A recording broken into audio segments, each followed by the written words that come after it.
வணக்கம். இது யூட்டன். நான் ராமசாமி ஜெயபிரகாஷ். இது நீங்கள் கேட்டுக்கிட்டு இருக்கிறது யூட்டன் பாட்காஸ்ட். இதில் என் கூட இன்றைக்கி யாரெல்லாம் இருக்கிறாங்க அப்படின்னா, ஞானப்பிரகாஷ் இருக்கிறாரு, வாஞ்சிநாதன் சித்ரா இருக்கிறாரு, நம்மளோட வீடியோ எடிட்டர் ரஞ்சித் இருக்கிறாரு. நம்ம 4 பேரும் தான் இன்றைக்கி பேச போகிறோம். இன்றைக்கி நம்ம பேச போகிறது ரொம்ப முக்கியமான ஒரு டாபிக். என்னென்னா சென்னைக்கு ஏர்போர்ட்டு தேவையா இல்லையா அப்படின்ற ஒரு டாபிக் ரொம்ப நாளாக போய்கிட்டு இருக்கு. இப்போது அதில் எதிர்த்து பேசுவது, சென்னை ஏர்போர்ட் வேண்டாம், அது விவசாயத்தை பாதிக்கிறது அப்படின்ற மாதிரியாக ஒரு குரலும், இல்லை சென்னைக்கு ஏர்போர்ட் தேவை, ஏற்கனவே இருக்கிற ஏர்போர்ட்டு போதிய அளவிற்கான வசதிகளை கொண்டு இருக்கவில்லை, அது மட்டும் இல்லாமல் அதோட கெப்பாசிட்டி லிமிட்டை எட்டிடுச்சு, அதனால் நம்ம மேலும் வளரணும் அப்படின்னா கண்டிப்பாக நமக்கு இன்னொரு ஏர்போர்ட் வேணும் அப்படின்னு சொல்லி 2வது குரல், இந்த மாதிரியாக 2 வேறு குரல்கள் பேசிக்கிட்டு இருக்கிறாங்க. அப்படி இருக்கிறப்ப அதிகமாக கேட்கும் குரல் என்னவாக இருக்குது அப்படின்னா, ஏர்போர்ட் வேண்டாம்ப்பா, ஏர்போர்ட் ஆபத்து அப்படின்ற குரல் தான் அதிகமாக மக்களுக்கு போய் சேரும் தகவலாக இருந்திருக்கு, குரலாக இருந்திருக்கு. இன்றைக்கி இந்த பாட்காஸ்ட்டில் இதை பற்றி தான் டீட்டெயிலாக பேச போகிறோம். அதை ஏன் பேச ஆரம்பிக்கணும் அப்படின்னு முடிவு பண்ணோம் அப்படின்னா, ஒரு செய்தி ஒன்று வந்தது. சென்னை மெட்ரோவோட வழித்தடத்தை, அதுவும் வழித்தடம் 4, 5 அது ரெண்டும் இப்போ செகண்ட் ஃபேஸோட ஒரு பகுதியாக போட்டுக்கிட்டு இருக்கிறாங்க. இந்த 4, 5 வழித்தடம் ஒன்று ஆவடி வரைக்கும், இன்னொன்று பரந்தூர் வரைக்கும் எக்ஸ்டெண்ட் பண்ண போகிறோம் அப்படின்னு சொல்லி அதுக்கு திட்ட அறிக்கையை தயார் பண்ண போகிறோம் அப்படின்னு மெட்ரோ நிர்வாகம் ஒரு முடிவு எடுத்திருக்கு. அதுக்கு நிதியும் கோரி இருக்கிறாங்க. ஸோ அப்படி இருக்கிற ஒரு டைமில் தான் நிறைய பேர் சொல்கிற பதில் என்னவாக இருந்ததுன்னா, நாங்கள் ஏர்போர்ட்டே வேண்டாம்னு சொல்லிக்கிட்டு இருக்கிறோம் பரந்தூரில், நீங்கள் என்னடான்னா பரந்தூருக்கு மெட்ரோ போட போகிறீங்களா அப்படின்னு மறுபடியும் அந்த பேச்சுகளை தீவிரமாக பேச ஆரம்பித்தாங்க. ஸோ அப்படி அந்த மாதிரியாக இது தொடர்ச்சியாக ஒரு விஷயமா இஷ்யூவாக இருந்துக்கிட்டே இருக்குன்றதுனால இன்றைக்கி நம்ம இதை பற்றியெல்லாம் டீட்டெயில்டாக பேச போகிறோம். ஸோ இப்போ இந்த மெட்ரோவுக்கு அப்ரூவல் வாங்குறது, அதுக்கு நிதி வாங்குறது அப்படின்றதுல 1008 பிரச்சனை இருக்குது. ஒன்றிய அரசுகிட்ட இருந்து செகண்ட் ஃபேஸுக்கு ₹1 கூட வரலை அப்படின்ற குற்றச்சாட்டுகள் எல்லாம் இருக்குது. கூடவே சென்னை ஏர்போர்ட்டுக்கும் அவங்க நிதி தர மாட்டேங்கிறாங்க, அதையுமே அவங்க ஸ்டேட் செக்டார் ப்ராஜெக்டாக தான் இம்ப்ளிமெண்ட் பண்ணணுன்ற மாதிரி சொல்லிட்டாங்க அப்படின்னு சொல்லி அதுலேயும் ஒரு பிரச்சனை போய்கிட்டு இருக்கு. இது மாதிரியாக நிதி தொடர்பாக 1008 பிரச்சனைகள் எல்லாம் இருக்குது. அது ஒரு பகுதியாகவும் பேச போகிறோம். இன்னொன்று சென்னைக்கு ஏர்போர்ட், இந்த பரந்தூர் ஏர்போர்ட்டை அதை பற்றியும் நம்ம பேச போகிறோம். முதல்ல ஏர்போர்ட்லேருந்து வந்துடுவோம். ஏன்னா மெட்ரோவை பற்றி நம்ம நிறையா பேசியிருக்கிறோம், அதை 2வதாக பேசிக்கலாம். சென்னைக்கு இந்த ஏர்போர்ட் தேவையா, பரந்தூரில் விமான நிலையம் தேவையா? ஏர்போர்ட் தேவைதான் ஐயா, ஏர்போர்ட் தேவை தான். அதே மாதிரி அதே நேரத்தில் இப்போ அங்கே எத்தனையோ கிராமங்கள் இருக்குது. அந்த மக்களோட விளைநிலங்கள், வீடு, அவன் பிறந்து வளர்ந்து எல்லாமே அங்கே தான் இருக்கும். இப்போ அதெல்லாம் அவனை விட்டு போகுது, எதுவுமே இல்லை. ஏதோ ஒரு மாற்று இடம் தர போகிறாங்க, இல்லை காம்பன்சேஷன் தர போகிறாங்க அமௌண்ட்டா அப்படின்னும் போது அவனுக்கு ஒரு கேள்விகள் இருக்கும்ல. அவங்க ஒரு ஆதங்களாடி கிராமமே காணாமல் போகுதுடா அப்படின்ற ஒரு கேள்வி இருக்கும்ல. அதுக்கு அரசு தரப்புலேருந்து என்ன முடிவு? ஏர்போர்ட் தேவை தான். இங்கே இருக்கிற ஏர்போர்ட்டு சின்னது, இப்போ இருக்கிற டிராஃபிக்கு இப்போ போயின்னு இருக்குது. செங்கல்பட்டுக்கும் இப்போ மெட்ராஸ் ஜோனில் இருக்குதுன்னு நினைக்கிறேன். அந்த ரேஞ்சுக்கு போயின்னு இருக்கும்போது அப்போது இந்த டிராஃபிக் கண்ட்ரோலு எல்லாமே தான் கேள்வி. ஏர்போர்ட்டு உள்ளேயும் சரி, ஏர்போர்ட்டுக்கு வெளியும் சரி, இது எல்லாமே மெயின்டைன் பண்ண இருக்குது. ஏன்னா இப்போ இந்த ஏர்போர்ட் இப்போ பிளான் பண்ணுறாங்கன்னா அடுத்து ஒரு 5 வருஷம் கழிச்சு அது வருதுன்னு வச்சுக்கிங்களேன். இப்போ எல்லா நிலங்கள்லாம் கையகப்படுத்தி அதோட பணிகள் ஆரம்பித்தா கூட ஒரு 5-6 வருஷம் ஆயிடுது. ஆமாம், இல்லை அவங்களோட டைம் லைனே 12-13 வருஷத்துக்கு மேலே இருக்குது. இப்போ 2029 தான் ஒரு பகுதியோட ஆப்ரேஷனே வருன்றாங்க. 5 வருஷம் அதுவே. அதுக்கப்புறம் தான் முழுமை பெறுவதற்கெல்லாம் 10 ஆண்டுகளுக்கு மேலாகும் தான் சொல்லியிருக்காங்க. அப்படின்னும் போது அவன் கட்டி முடிக்கிறது 10 வருஷம் அப்படின்னும் போது அதோட பயன்பாடு எத்தனை வருஷத்துக்கு அவங்க பிளான் பண்ணியிருப்பாங்கன்றதை பார்த்துக்க வேண்டியது இருக்குது. அடுத்து ஒரு 30 வருஷத்துக்கு அந்த ஏர்போர்ட் தான் நம்மளோட ஒரு பேஸாக இருக்கும் அப்படின்றதுலாம் ஓகே, அரசோட திட்டங்களுக்கு ஏற்றபடி. ஏன்னா ஒவ்வொரு விஷயமே அப்படி தான் நம்ம பார்க்க வேண்டியது இருக்குது. இன்றைக்கி மெட்ரோ வருதுன்னா மெட்ரோக்காக அன்றைக்கி நிறைய பிரச்சனைகள் நடந்திருக்கும். இடங்கள் கொடுக்க மாட்டோம், நிறைய இடங்கள்ல வீடுகள் போகுது, இந்த மாதிரி விஷயங்கள்லாம் நடந்து தான் இருக்குது. ஆனால் அதையும் மீறி தான் ஒரு ஊரோட வளர்ச்சி, ஒரு மாநிலத்தோட வளர்ச்சி அப்படின்றதுலாம் இந்த விஷயங்கள்ல இருக்கின்றது. இதை எப்படி ஈடுகட்ட போகிறோம்?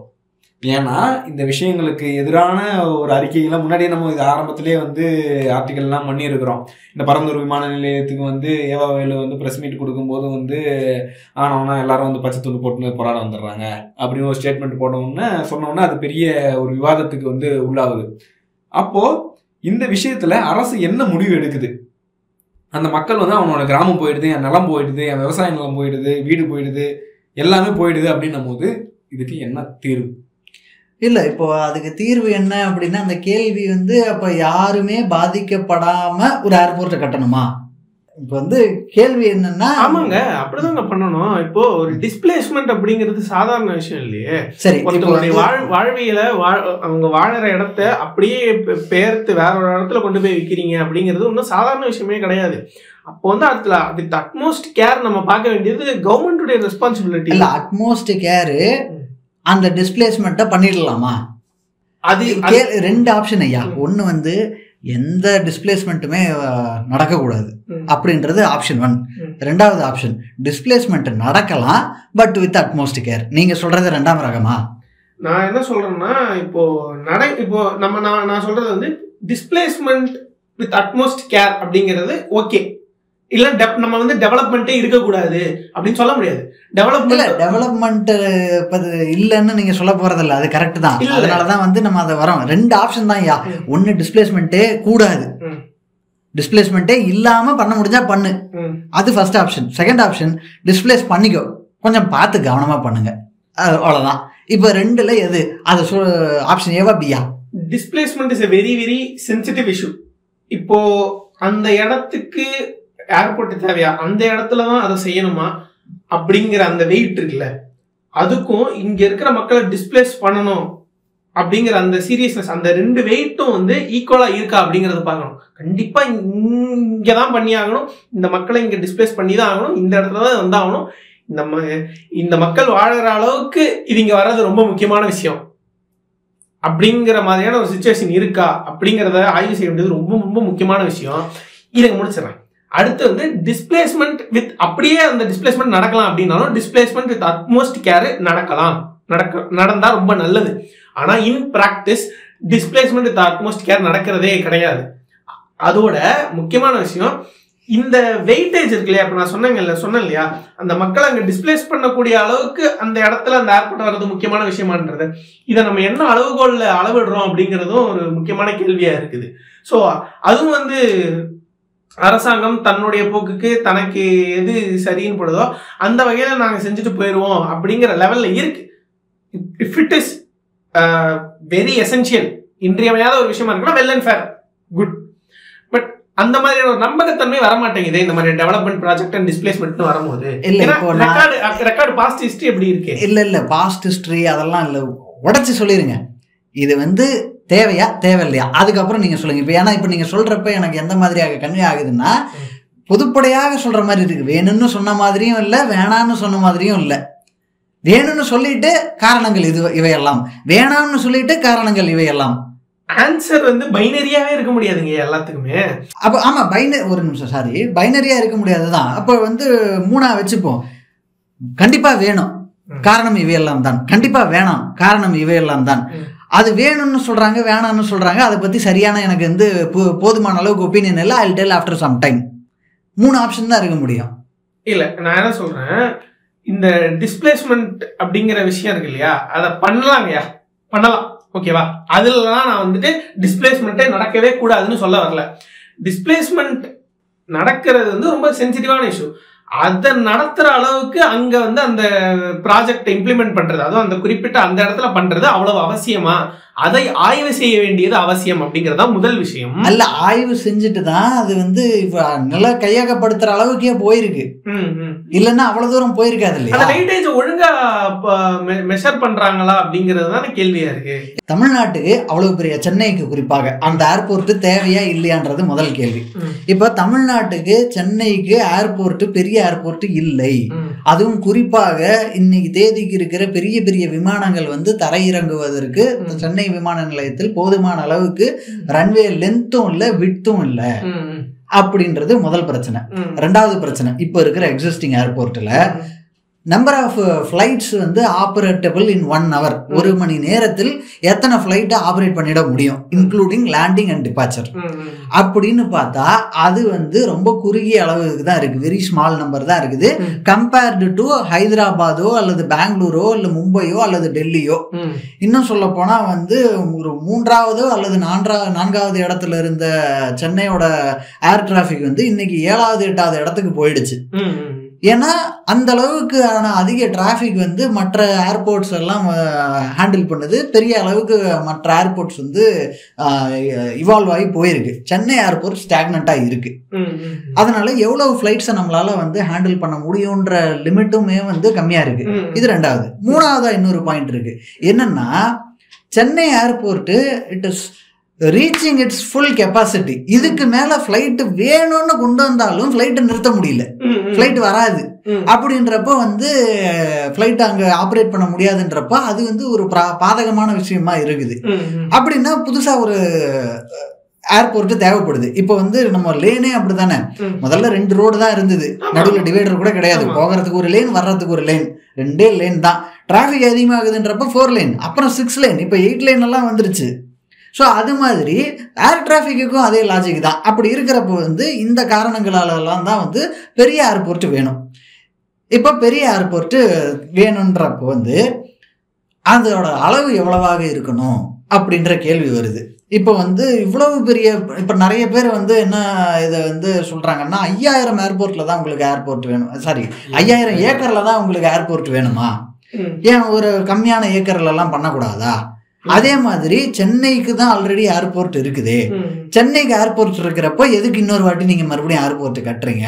அது மட்டும் இல்லாம நீங்க பரந்தூர்லயே தான் கட்டணுமா, வேற ஏதாவது ஊர்ல கட்டக்கூடாதா?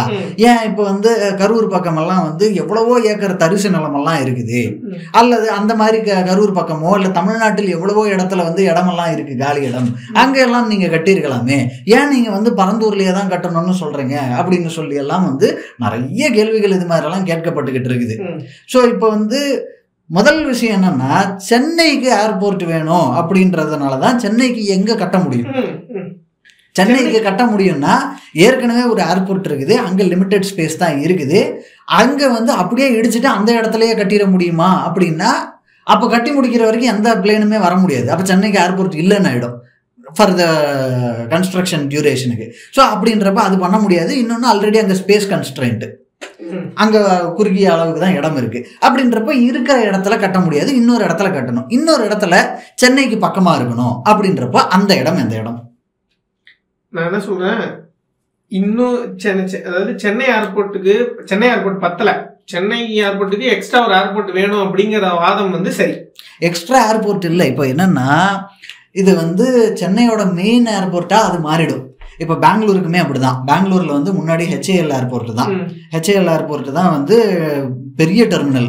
இப்போ வந்து கெம்பகோடா இன்டர்நேஷனல் ஏர்போர்ட்னு சொல்லி வெளியே தேவநல்லி பக்கத்துல கட்டினாங்க. கட்டினதுக்கு அப்புறம் கொஞ்ச நாள் வந்து டியூவல் ஆபரேஷன் இருந்தது, இந்த ஏர்போர்ட்டுக்கும் இருந்தது அந்த ஏர்போர்ட்டுக்கும் இருந்தது. அதுக்கப்புறம் சில ஆண்டுகள்லயே 1-2 ஆண்டுகள்னு நினைக்கிறேன், அந்த மாதிரி குறுகிய ஆண்டுகள்லயே வந்து அப்படியே ஃபுல்லா மைக்ரேட் பண்ணிட்டாங்க. அது மாதிரி தான் சென்னை ஏர்போர்ட்டுக்கும் வரும். மேபி அதை டிஃபென்ஸ் ஏர்போர்ட்டாக ரீட்டைன் பண்ணிக்கலாம், பெங்களூர்ல அப்படிதான் பண்ணிருக்காங்க.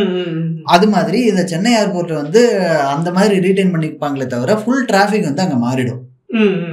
ஸோ அப்படின்றப்ப வந்து ஒரு ஏர்போர்ட் தான் கணக்கு. ஓகே, எஃபிஷியன்சியை வந்து அட்டைன் பண்றதுக்கு ஒரு சிங்கிள் பீஸ் ஆஃப் லேண்ட்ல பெரிய ஏர்போர்ட்டா இருக்குன்னா கம்பேரிட்டிவ்லி ஸ்பீக்கிங் பெட்டர் ஆபரேஷன்ஸ் பண்ணிக்க முடியும். சில இடங்கள்ல வேணா எக்ஸப்ஷன்ஸ் உண்டு. என்னன்னா வந்து ஒரு சிட்டிலேயே 2 ஏர்போர்ட் இருக்கும். இப்ப நியூயார்க்லயே கூட வந்து JFK ஏர்போர்ட் இருக்கு, கூடவே வந்து இன்னொரு ஏர்போர்ட் இருக்கு, அது என்னமோ ஒரு பேர் சொல்லுவாங்க அந்த ஏர்போர்ட், என்ன பேர், அது தேவையில்லாத நேரத்துல எல்லாம் ஞாபகம் இருக்கும். சரி, நியூயார்க்லேயே கூட வந்து அது மாதிரி 2 ஏர்போர்ட் இருக்கு. அது மாதிரி ரேரஸ்ட் ஆஃப் த ரேர் கேசஸில் 1-2 சிட்டிகளில் வந்து அது மாதிரி இருக்கலாம். பட் சென்னையில் வந்து எனக்கு தெரிஞ்சு அதுக்கப்புறம் ஒரு பாயிண்ட் ஆஃப் டைமுக்கு அப்புறம் 1 தான் இருக்க போகுது. ஸோ அப்படி இருக்கிறப்போ வந்து இந்த செகண்டரி ஏர்போர்ட்ன்றது இல்லை, இது வந்து இதுதான் பிரைமரி ஏர்போர்ட்டாக இருக்க போகுது. பிரைமரி ஏர்போர்ட்டாக இருக்க போகுது. அந்த இடத்துல வந்து இப்போ யூஸ்வலாக வந்து இப்போ இந்த டிஸ்பிளேஸ்மெண்ட் பண்ண போகிறோம், அந்த ஒரு இடத்துல ஒரு ப்ராஜெக்ட் டிஸ்பிளேஸ்மெண்ட் இல்லை, ஒரு இடத்துல ஒரு ப்ராஜெக்ட் கொண்டு வர போகிறோம், கன்ஸ்ட்ரக்ஷன் நடக்க போது, ஒரு டெவலப்மெண்ட் நடக்க போதுன்னா என்விரான்மெண்டல் இம்பாக்ட் அசஸ்மெண்ட் வந்து நிச்சயமாக நடத்தி ஆகணும். அப்படிங்கிறது வந்து முன்னாடி ஒரு மரபு மாதிரி வச்சுருந்தாங்க. இப்போ அதை 2013 ஆக்ட்ல இருந்து அதை சட்டமாகவே கொண்டு வந்துட்டாங்க. என்விரான்மெண்டல் இம்பாக்ட் அசஸ்மெண்ட் தான் முதல் வழி. எந்த ஒரு ப்ராஜெக்டை நீங்கள் இது பண்ணுறீங்க, லேண்ட் அக்விசிஷன் பண்ணுறீங்கனாலும் இந்த இடத்துல அதை செய்வதற்கு வந்து சரியாக இருக்குமா அப்படின்றத என்விரான்மெண்டல் இம்பாக்ட் அசஸ்மெண்ட் நடத்தணும் அப்படிங்கிறது. இப்போ பூவுலகின் நண்பர்கள் மாதிரியான அமைப்புகள்லாம் என்ன சொல்கிறாங்கன்னா, அங்கே வந்து இயற்கை சுற்றுச்சூழலுக்கு அங்கே பிரச்சனை வருது அப்படின்ற மாதிரியான ஒரு விமர்சனங்களை வைக்கிறாங்க. அந்த மாதிரியான விமர்சனங்கள் நம்ம அப்படியே வந்து தட்டி கழிச்சிட முடியுமா அப்படின்ற ஒரு கேள்வி இருக்கு இல்லையா? இப்போது இது வந்து என்விரான்மெண்டல் இம்பேக்ட்டு அப்படின்னா அதுக்கு தேவை நமக்கு என்ஜினியரிங் சொல்யூஷன் தான். இப்போது இந்தந்த இம்பேக்ட் வருது, அந்தந்த இம்பேக்டை எப்படி மினிமைஸ் பண்ண முடியும், எங்கெல்லாம் அவாய்ட் பண்ண முடியும், அவ்வளோதான் பண்ண முடியும். அதை விட்டுட்டு இவங்க பூ உலகின் நண்பர்கள் பேசுறது வந்து ஒரு நம்ம கொஞ்ச நேரத்துக்கு முன்னாடி இந்த பியூரிட்டி பேசணும் இல்லையா, அது மாதிரி இவங்க பேசுறது வந்து ஒரு மாதிரி பியூரிட்டி, என்விரான்மெண்டல் பியூரிட்டி மாதிரி தான் சொல்கிறாங்க. அவங்களோட ஐடியாலஜி என்னென்னா ஏர்போர்ட்டே தேவையில்லைன்ற மாதிரி தான் சொல்கிறாங்க. இப்போது ஒரு இந்த இடத்துல வேண்டாம்னு சொல்லிட்டாங்கன்னு சொல்லிட்டு நம்ம வேற இடத்துல எங்கேயாவது கட்டுறோன்னு வந்தால் அந்த இடத்துக்கும் அதே என்விரான்மெண்ட் ப்ராப்ளம் வருதுன்னு சொல்லுவாங்க. ஓகே, இப்போ நான் என்ன சொல்கிறேன், உங்களுடைய வாதத்தை நான் ஏற்றுக்கிறேன். எதுலேயுமே வந்து அப்படிப்பட்ட பியூரிட்டி வந்து செட் ஆகாது தான். அதுக்கு தான் நமக்கு என்விரான்மெண்ட்டையும் சரி டெவலப்மெண்ட்டையும் சரி பேலன்ஸ் பண்ணுறதுக்கு சஸ்டெயினபிள் டெவலப்மெண்ட் அப்படின்ற ஒரு கான்செப்ட் இருக்கு. நிலைத்த தன்மையுடைய ஒரு வளர்ச்சி அப்படிங்கிறது. ஏன்னா அப்படி இல்லாத ஒரு வளர்ச்சி வந்து என்ன ஆகிரும்னா கடைசியில் எதுவுமே இல்லாமல் போயிடும் அப்படிங்கிற மாதிரியான நமக்கு டெவலப்மெண்ட்டும் வேணும், சுற்றுச்சூழலும் வேணும். இது ரெண்டுத்தையும் பேலன்ஸ் பண்ணுற மாதிரி டெவலப்மெண்ட் இருக்கணும். இதுதான் சஸ்டெயினபிள் டெவலப்மெண்ட். இந்த இடத்துக்கு நான் வந்து வரோமா அப்படின்றது ஒரு கேள்வி இருக்கு. இல்ல அதுதான், இப்போ இந்த இடத்துக்கு வரலன்னு சொல்றீங்களா? இப்போ இந்த டெவலப்மெண்ட்ஸ்னு போகிற பாதை வந்து டெவலப்மெண்ட் அப்படின்னு போறது தவறு இல்லைங்க, டெவலப்மெண்ட் அவசியம் தாங்க. ஆனா அது சஸ்டைனபிள் டெவலப்மெண்ட்டா இங்க இருக்கான்றது கேள்விக்குறின்றாங்க. எப்படி என்ன எனக்கு புரியல.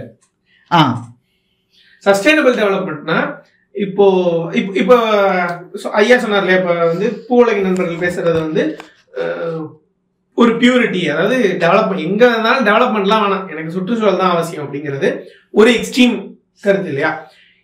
இன்னொரு பக்கம் நான் என்ன சொல்ல வரேன்னா, இந்த மாதிரியான ஒரு இது பிரச்சனைக்குரியது தான். அப்ப அதோட இன்னொரு எக்ஸ்ட்ரீம் என்ன, நான் சுற்றுச்சூழலை பத்திலாம் கவலைப்பட மாட்டேன், டெவலப்மெண்ட் மட்டும்தான் அப்படின்னு. இப்போ அரசு வந்து அப்போ சுற்றுச்சூழல் சம்பந்தமான தீர்க்கமான முடிவுகளை நீண்ட காலத்துக்கான திட்டங்களை வந்து நடைமுறைப்படுத்துறது இல்லை, அப்படி அதுல கவனம் செலுத்துறது இல்லை அப்படி எடுத்துக்கலாமா?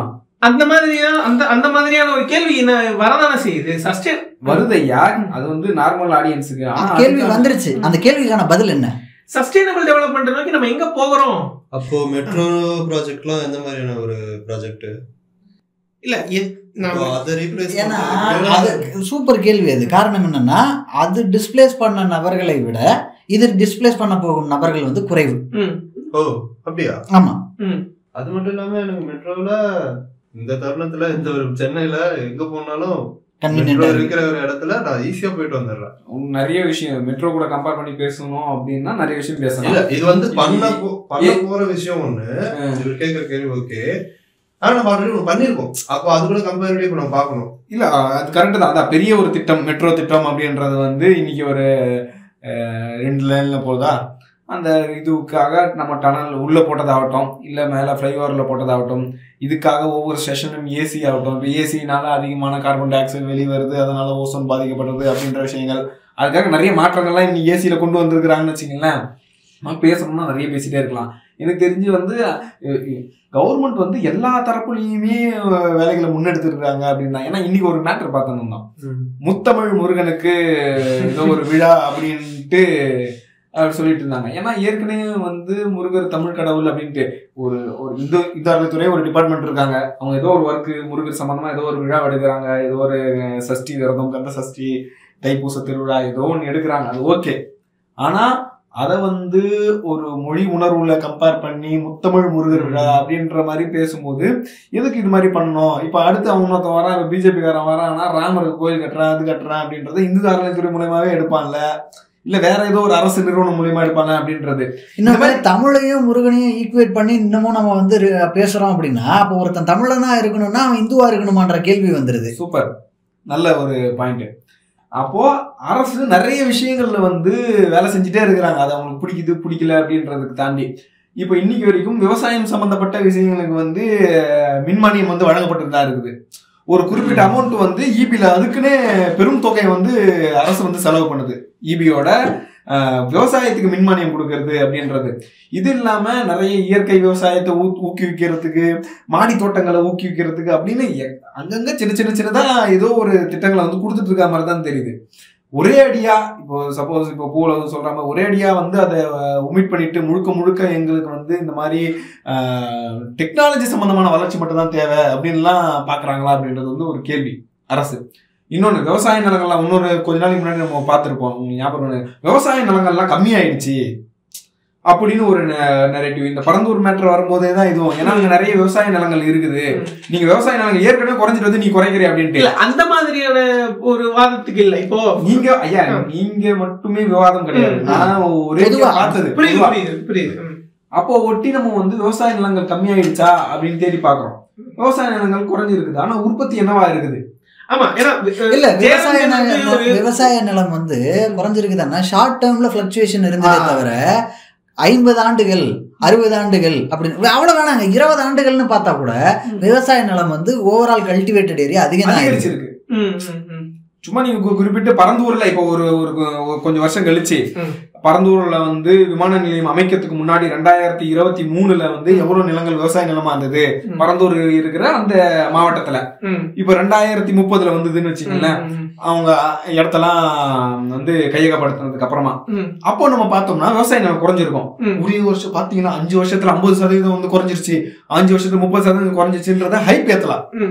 ஆனா ஒட்டுமொத்தமா இப்ப தமிழ்நாட்டுல இருந்து இப்ப அரிசி உற்பத்தி செய்யறாங்க அப்படின்னா அந்த உற்பத்தியோட டன் என்னவா இருக்கு அப்படின்னு பார்த்தோம்னா அதிகரிச்சுதான் இருக்கு. நிச்சயமா. அது வந்து இன்னொரு விஷயம், ஜெயரஞ்சன் வந்து ஒரு விஷயம் சொல்லுவாரு, எக்கனாமிக்ஸ் ஜெயரஞ்சன் ஒரு விஷயம் சொல்லுவாரு, அக்ரிகல்ச்சர்ல இருந்து எந்த அளவுக்கு விலகுறோமோ, அக்ரிகல்ச்சரை டிபெண்ட் பண்ணாம எந்த அளவுக்கு விலகுறோமோ அந்த மாநிலம் தான் முன்னேறி இருக்கு. ஐயா அதுதான் உண்மை.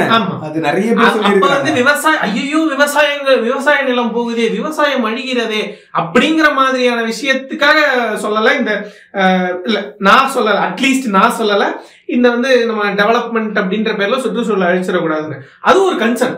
அந்த கன்சர்ன் இந்த கன்சர்ன் ரெண்டுத்தையும் பேலன்ஸ்டா கொண்டு போறது அவசியம். அதனால இப்ப பரந்தூர் விமான நிலையத்தின் மேல ஒரு சுற்றுச்சூழல் சம்பந்தமா ஒரு கொஸ்டின் வருது அப்படின்னா அத நெக்லெக்ட் பண்ணாம அட்ரஸ் பண்ணணும் அப்படிங்கிறது. அது வந்து அந்த ஒரு இஷ்யூ இருக்கு. இந்த இடத்துல ஒரு என்விரான்மெண்டல் இம்பாக்ட் வரும், இதை வந்து நம்ம சால்வ் பண்றதுக்கு ஏதாவது செய்வோம், இதை வந்து இப்படி இந்தந்த முறைகளை கையாண்டா இந்த என்விரான்மெண்டல் இம்பாக்டை வந்து நம்ம சால்வ் பண்ணிட முடியும் அப்படின்னு சொல்றப்போ அதை வந்து என்கரேஜ் பண்ண முடியும். ஆனால் இப்போ வந்து இங்க வந்து சொல்லப்படுவது அது மாதிரி அல்ல.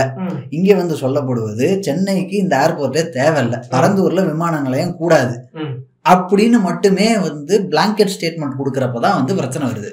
நான் சொல்றேன், நீங்க சொன்ன மாதிரி இந்த மாதிரியான எக்ஸ்ட்ரீம் அதாவது டெவலப்மெண்ட்டே வேணாம் அப்படிங்கறதும் நிச்சயமா பிரச்சனை கிடையாது.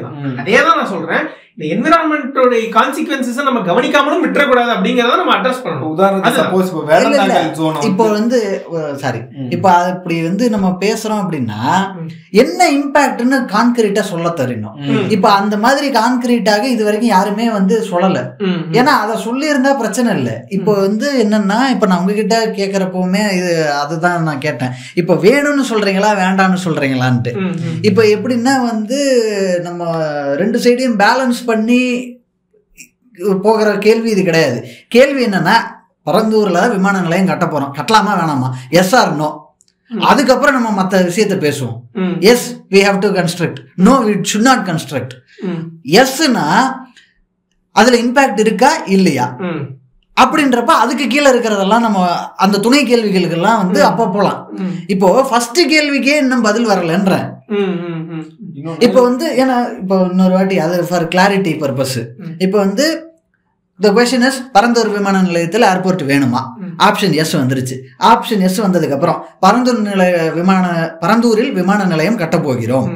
அது வந்து நம்ம மனம் போன போக்கில் கட்டிடுவோமா, ரொம்ப கேர்ஃபுல்லாக கட்டணுமா, ரொம்ப கேர்ஃபுல்லாக கட்டணும் அப்படின்னு ஒரு பதில் வருது. அந்த பதில் வந்த உடனே சரி இதுதான் என்னுடைய பிளான், இந்த பிளான்ல பிரச்சனை இருக்கா இல்லையா அப்படின்றப்போ எஸ் ஆர் நோன்னு வரும். இதுல பிரச்சனை இருக்கு அப்படின்னா எஸ் வந்துட போகுது, அப்படின்னா சொல்யூஷன் நோக்கி போக போறோம். நோ வந்துருச்சுன்னா அவ்வளவுதான் கட்டிட போறோம். இப்போ இந்த ஃப்ளோ சார்ட் படி வருவோம். பரந்தூரில் விமான நிலையம் கட்ட போகிறோம், கட்டலாமா வேணாமா? நான் சொல்றேன். சரி நீங்க வேண்டாம், நீங்க வந்து சொல்ல மாட்டேங்கிறீங்க. பரந்தூரில் விமான நிலையம் கட்டலாமா, ஏன் கட்டலான்றதுக்கு ஒரு எக்ஸ்பிளேஷன் கொடுத்துட்டீங்க. இப்போ நான் வந்து கட்டக்கூடாதுன்னா அங்க நான் இருக்கேன், அது நான் இருக்கிற ஏரியா, நான் இருக்கிற இடம், நீ திடீர்னு போக சொல்றீங்க, அப்போ நான் இங்க வந்து போறப்போ எனக்கு அட்லீஸ்ட் இங்க இருக்கிறத விட பெட்டரா இருக்கணும், இல்ல இங்க இருக்கிற மாதிரியாவது இருக்கணும், இதோட ரொம்ப மோசமா போயிடக்கூடாது அப்படின்னு நான் எதிர்பார்ப்பேன். ஸோ அதுக்கான ஒரு எக்ஸ்பிளேஷனும் கிளாரிபிகேஷனும் நீங்க கொடுத்துட்டீங்கன்னா நான் போறதுக்கு என் மனசு அதுக்கப்புறம் நான் சம்மந்தப்படுத்தி நான் போயிடுவேன். இப்போ அந்த இடத்துல எவ்வளவு இடம் எடுக்கிறாங்களோ அதற்கு இணையான நிலம், நஞ்சை நிலம்னா நஞ்சை நிலமே வந்து கொடுக்குறோம் அப்படின்ற மாதிரியாக சொல்லிருக்கிறாங்க, நிலமும் கொடுக்குறாங்க. அதுக்கு கூடவே வந்து இன் அடிஷன் டு நிலம் மார்க்கெட் வேல்யூ என்னவோ மார்க்கெட் வேல்யூ பிளஸ் மல்டிப்ளேயர் கொடுக்குறாங்க. மல்டிப்ளேயர் வந்து எத்தனை நம்பர்னு தெரியல. மல்டிப்ளேயர் இப்போ மார்க்கெட் வேல்யூ 10 லட்சம்னு வைங்க, 10 லட்சம் மல்டிப்ளேயர் 2 இருந்தா 20 லட்சமா கொடுப்பாங்க, 3 இருந்தா 30 லட்சமா கொடுப்பாங்க. மார்க்கெட் வேல்யூ கூட 2 மடங்கா 3 மடங்கான்றத பத்தி எனக்கு சரியா தெரியல. But market value is the பேர் மினிமம். அது கூடவே வந்து நிலமும் வந்துருது. அதெல்லாம் கொடுத்துதான் வந்து எடுக்கிறாங்க. அப்படியே வந்து எல்லாரையும் காலி பண்ணிட்டு இருக்கிறதெல்லாம் புடுங்கிட்டு விடுற சீன் இல்ல. இந்த மாதிரியான ஒரு இது வரும்போது நான் வந்து இப்ப என்ன எடுத்துக்கிட்டீங்கன்னா தனிப்பட்ட கருத்துல எனக்கு வந்து பின்னாடி இருக்கிற பிரச்சனைக்கு நான் வந்து இப்போ அந்த இல்ல நீங்க அந்த இடத்துல வந்து இப்ப நான் இவ்வளவு தூரம் சொல்றேன் அப்படின்னாலுமே எனக்கு அந்த இடத்துல வந்து நான் இருக்கிற இடத்துல ஒரு ஏர்போர்ட்டை கட்ட போறாங்க, என் நிலத்தை எல்லாம் கொடுத்துட்டு நான் வெளியே போகணும்னா எனக்கு வலியும் வேதனையுமா இருக்கும். என்னோட சென்டிமெண்ட்ஸ் வந்து நீங்க வந்து 3வது மனுஷனா இருந்து சொல்லுங்கன்ற. 3வது மனுஷனா எப்படி அந்த ஏரியாவில் இல்லாம அந்த ஏரியாவில் இல்லைன்னா அப்போ நான் இப்படிதான் பார்க்கணும். அந்த ஏர்போர்ட் எதனால வருது, இது வருது காரணம் ஆல்ரெடி இருக்கிற ஏர்போர்ட்ல லேண்டிங்க்கு போறதுக்கு வழி இல்லை. ஸோ இதனால பாப்புலேஷன் அதிகமாகிட்டு இருக்கு. நம்மளுக்கே அது நாளைக்கு ஒரு கண்டிப்பா பிரச்சனை இருக்கும். ஸோ நம்மளுக்கு ஒரு ஏர்போர்ட் வேணும், இது ஓகே. பரந்தூர்ல தான் ஏர்போர்ட் வேணும் அப்படின்றதுக்கு அப்ப அவங்க இருந்து அங்க இருந்து போறப்ப இந்த மாதிரியான இதெல்லாம் இருக்கு, அப்ப அவங்க தாராளமா போலாமே. அவ்வளவு இப்ப பரந்தூர்ல தான் விமான நிலையம் வேணுமா அப்படின்றது வந்து ஒரு கேள்வி. என்னன்னா வந்து ஏன் பரந்தூர்லயே அடம் பிடிக்கிறீங்க, வேற இடமே உங்களுக்கு இல்லையா அப்படின்னு கேக்குறாங்க. பரந்தூரே ஆக்சுவலி கொஞ்சம் குவைட் டிஸ்டன்ட் ஃபார் சென்னை. ஆனா வந்து வேற பக்கத்துல வந்து கட்டணும்னா இதை விட அதிக இம்பாக்ட் இருக்கும். ஆட்களுக்கு சொல்றேன், அந்த எவ்வளவு பேருக்கு வந்து பாதிப்பு வரும் அப்படின்றது. இன்னொன்னு 5000 ஏக்கர் நிலம் வேணும், சிங்கிள் பீஸ் ஆஃப் லேண்டு ஒரு பிளாட்டாக இப்ப நமக்கு தேவைப்படுது. இப்ப 5000 ஏக்கர் வந்து அவைலபிலிட்டி எங்க கிடைக்கும்ன்றதும் இருக்கு. 2 கேள்வி. அதாவது ஒரே இடத்துல 5000 ஏக்கர் சொலையா வேணும். 2வது முடிந்த வரைக்கும் குறைந்த ஆட்கள் பாதிக்கப்படுற மாதிரியான இடமா அது இருக்கணும். இதுக்கு தேடி பார்க்கறப்ப வந்து 2 இடத்த வந்து ஆப்ஷனா வந்து நிக்குது கடைசியில. நெம்மேலின்னு ஒரு இடம், இங்க OMR ECR சைட்ல இருக்கிற ஒரு இடம். நெம்மேலின்ற இடமும் பரந்தூர்ன்ற இடமும் இதை விட அது பரவாயில்ல அப்படின்றதுனால அதை சூஸ் பண்றாங்க. இப்போ இது நெம்மேலி வந்து என்னன்னா கடலுக்கு ரொம்ப பக்கத்துல இருக்கிற இடம். இப்போ ரைசிங் சீ லெவல் இந்த மாதிரியான பிரச்சனைகள் எல்லாம் இருக்குது. அதனால வந்து ஏதாவது இம்பாக்ட் இருக்குமான்ற காரணமும் ஒரு சிக்னிஃபிகண்ட் விஷயமா அதை வந்து எடுத்துக்கிட்டாங்க. ஸோ கொஞ்சம் ஓரளவுக்கு இன்டீரியரா இருக்கட்டும் அப்படின்னு சொல்லி ஓரளவுக்கு இன்டீரியரா அதை சூஸ் பண்றாங்க. கூடவே வந்து அடிஷ்னலா பல ரீசன்ஸ் அட்வான்டேஜஸ் அது கொடுக்குது. என்னன்னா வந்து ஸ்ரீபெரும்புதூருக்கு பக்கத்துல அது இருக்குது. ஆல்ரெடி வந்து அங்க நிறைய கம்பெனிஸ் எல்லாம் இருக்கு. சென்னைக்கு ஒரு சேட்டலைட் டவுனாக ஸ்ரீபெரும்புதூரோ இல்ல ஸ்ரீபெரும்புதூரை தாண்டி ஏதாவது ஒரு ஊரையோ சேட்டலைட் டவுனா டெவலப் பண்ண முடியும். இப்போ சேட்டலைட் டவுனா நம்ம டெவலப் பண்றோம் அப்படின்னா சென்னைக்கு என்ன மாதிரியான ஃபெசிலிட்டிஸ் எல்லாம் இருக்குதோ அதுக்கு ஈக்குவலாக இன்னும் சொல்ல போனா அதை விட அதிகமாக பண்றோம், அதிகமாக அங்க வந்து டெவலப்மெண்ட் பண்றோம் அப்படின்ற பட்சத்துல இடைப்பட்ட இடத்துல இருக்கிற எல்லா ஏரியாவும் சேர்ந்து டெவலப் ஆகும். சேட்டலைட் டவுனும் டெவலப் ஆகும், இடைப்பட்ட இடத்துல இருக்கிறதும் டெவலப் ஆகும். ஸோ இது மாதிரி பல்வேறு கன்சிடரேஷன்ஸுக்கு எல்லாம் பார்த்துட்டு தான் வந்து பரந்தூரை சூஸ் பண்றாங்க. ஸோ இஃப் நாட் பரந்தூர் தென் வேர். பரந்தூர் இல்லை என்றால் வேறு எங்கு இல்ல அப்படி எங்க போனாலும் இந்த பிரச்சனை இருக்கும் கண்டிப்பா. நீங்க சொல்ற மாதிரி மற்ற இடத்த விட இங்க கம்மியா தான் இப்போ போறாங்க அப்படின்றதுக்கு இது எவ்வளவு பெட்டர். உதாரணத்துக்கு வண்ணாரப்பேட்டை மெட்ரோ ஸ்டேஷன் வருது ஐயா. வண்ணாரப்பேட்டை மெட்ரோ ஸ்டேஷன் வரும்போது ஒன்று கிரவுண்டில் வரணும், இல்லைனா வீடுங்க இருக்கிற ஏரியாவில் வரணும். கிரவுண்டுன்றது வந்து தியாகராய காலேஜ் கிரவுண்டு, சரிங்களா? ஃப்ரெண்டு ஒருத்தர் படிச்சுன்னுக்கிறாரு, நான் இப்போ MA படிச்சுன்னுக்கிறேன் இங்கே மெட்ராஸ் யூனிவர்சிட்டியில். அவர் வந்து கூப்பிட்டு நீ பாடுறா இது மாதிரி எங்கள் கிரவுண்டில் வந்து மெட்ரோ ஸ்டேஷன் வரப்போகுதுடா, அவ்வளோதான் எங்கள் கிரவுண்டு, இது இத்தனை வருஷம் காலத்து கிரவுண்டு அப்படிலாம் சொல்லிட்டு இருந்தான். ஆனால் அந்த கிரவுண்டில் வரலன்னா அந்த மெட்ரோ ஸ்டேஷன் எங்கே இருக்கணும்னா பக்கத்தில் இருக்கிற குடியிருப்புகளை காலி பண்ணிட்டு அந்த ஏரியாவில் வந்துருக்கணும். இப்போ எது பெட்ரு? ஆமா, இந்த கன்சிடரேஷன் தான் அவசியம்ன்ற. கிரவுண்டா இல்ல குடியிருப்பு வாசிகளோட வீடு காலி பண்றதா அப்படின்னும் போது கிரவுண்ட் தான் பெட்ரு. சப்போஸ் அங்க வேற எதனா இருந்தது அப்படின்னா அதுவா இதுவான்னு நம்ம கம்பேர் பண்ண வேண்டியதுதான். இப்போ சொன்ன மாதிரி தான் இப்போ சென்னையிலேயே ஒரு முக்கியமான இப்போ அண்ணா நகர்ல தான் இப்போ ஏர்போர்ட் வேணும் அப்படின்னு அண்ணா நகரை காலி பண்றோம்னா அதனால வேற வேற எக்கனாமிக்கலான பிரச்சனைகள் இருக்கு. இங்கே பாதிக்கப்படுற அங்க கம்பன்சேஷன் கொடுக்குறது, இங்க கம்பன்சேஷன் கொடுக்குறது அதிகமாகும். நிறைய விஷயங்கள் இருக்கலாம். அதே மாதிரி சுற்றுச்சூழல் சம்பந்தமா யாரோ இப்போ இல்லப்பா சுற்றுச்சூழல் சம்பந்தமான பிரச்சனைகள் இருக்கு அப்படின்னா, இப்போ உதாரணத்துக்கு வேடந்தாங்கல் இருக்கிற ஜோன்ல ஏர்போர்ட் வருது. இப்போ வேடந்தாங்கல் ஏற்கனவே பறவைகள் சரணாலயமா தொடர்ந்து பாதுகாக்கப்பட்டு வருது. அந்த ஏரியாவை சுற்றி இருக்கிறவங்க எல்லாம் பட்டாசு வெடி இருக்கிற தீபாவளிக்கு அந்த மாதிரி விஷயங்கள்லாம் கூட பின்பற்றிட்டே இருக்கிறாங்க. இப்போ அங்க வருதுன்னா அங்க ஒரு வாதம் வைக்க முடியும், இந்த மாதிரி பறவைகள் வருது, இதனால இதோட ஜோனே மாறிடும் அந்த ஏரியாவோட இதுவே அப்படின்னு ஏதோ ஒண்ணு வைக்கலாம். அந்த மாதிரி ஏதோ ஒரு ஒரு ப்ரூஃபா எதனா ஒண்ணு வச்சா அது ஒரு வேலிடா இருக்கும் அப்படின்றது ஒரு இது. ஜனம் தான் ப்ரூஃப். ஆமா, இன்னும் ஜனம் தான் இங்க பறந்துள்ள இப்போ ஜனம் தான் ப்ரூஃப். அவங்கள இவங்களா அவங்களா அப்படின்றது. இப்போ லேண்டோ இப்போ சொன்னார்ல, இப்போ நெமிலியில இருந்ததுன்னா அங்க என்ன மாதிரி விஷயங்கள் நடந்திருக்கும், அங்க இருக்கிற லேண்டோட சூழ்நிலை, பக்கத்துல இருக்கிற கடல், அந்த தண்ணியோட போக்கு, அந்த மாதிரி விஷயங்களும் கன்சிடர் பண்ண வேண்டியது இருக்குன்னு. அது அரசு மட்டும் கிடையாம இதுல கோர்ட்டும் அடிக்கடிக்கு சுற்றுச்சூழல் சம்பந்தமான விஷயங்கள் கவர்மெண்ட் எதனா தப்பான டிசிஷன் எடுக்கும்போது கோர்ட்ல போய் கேஸ் போடுறாங்க, அதுக்கான ஜட்ஜ்மெண்ட் எல்லாம் வாங்குறாங்க. உதாரணத்துக்கு இந்த மதுராந்தகம் ஹார்பர் டு மதுராந்தகம் அந்த ஃபிளைஓவர் தான் உதாரணம். ஏன்னா இந்த ப்ராஜெக்ட் 2009 காலகட்டங்களிலேயே போடுறாங்க. அது சிங்கிள் ஃபிளைஓவர், இப்போ டபுள் ஃபிளைஓவரா போடுறாங்க. அப்ப போடும்போது கூவாரத்து ஓரத்துல பில்லர் கட்டுறாங்க. அதுக்கப்புறமா ஜெயலலிதா பீரியட்ல அந்த ப்ராஜெக்ட் அப்படியே கடப்புல போடுறாங்க. ஒரு பக்கம் கேஸ் போகுது, கேஸ்ல இது மாதிரி கட்டக்கூடாது இடிங்க அப்படின்ட்டு இப்ப மறுபடியும் அந்த இடத்துல இடிச்சிட்டு இருக்காங்க. இப்ப ப்ராஜெக்ட் அந்த கூவாத்துல வரும்போது அந்த கூவாத்துல பில்லர் வராம அதோட நிலத்துல வேற நிலத்துல பில்லர் வர மாதிரி ப்ராஜெக்ட் டிசைன் மாத்தி அமைச்சிருக்காங்க. டபுள் வே பிரிட்ஜாவும் மாத்தி இருக்காங்க. இப்ப கோர்ட்டுக்கு போற ஒரு ஆப்ஷன் இருக்குல்ல. இப்ப இங்க பிரச்சனை வருது அப்படின்னா அது கோர்ட்ல போய் ஃபைட் பண்ணலாம். அது நியாயமான வாதம் தான். வெறும் டானிக்கை ஏற்படுத்துறதுல சரியா இருக்குமான்னு தெரியல. இது பாதிப்பு அவ்வளவுதான் அப்படின்றதுல ஏற்புடையவே கிடையாது. ஏன்னா இதுல இது இவ்வளவு தூரம் நம்ம இதை ஏன் எடுத்து பேசுறோம்னா, இதுல அப்ஜெக்டிவிட்டியே இல்லை. ஒரு மாதிரியாக வெறும் நம்பிக்கை, ஆமா, ஒரு ஃபியர் மாங்கரிங்ல மட்டுமே தான் இதை எதிர்க்கிறாங்க. கான்கிரீட்டாக ஒரு பாயிண்டே இல்லாம எந்த விஷயத்தையும் எதிர்ப்பது அப்படின்ற மைண்ட் செட்டுக்கு நம்ம தமிழ்நாட்டை டியூன் பண்ணி வச்சிருக்காங்க.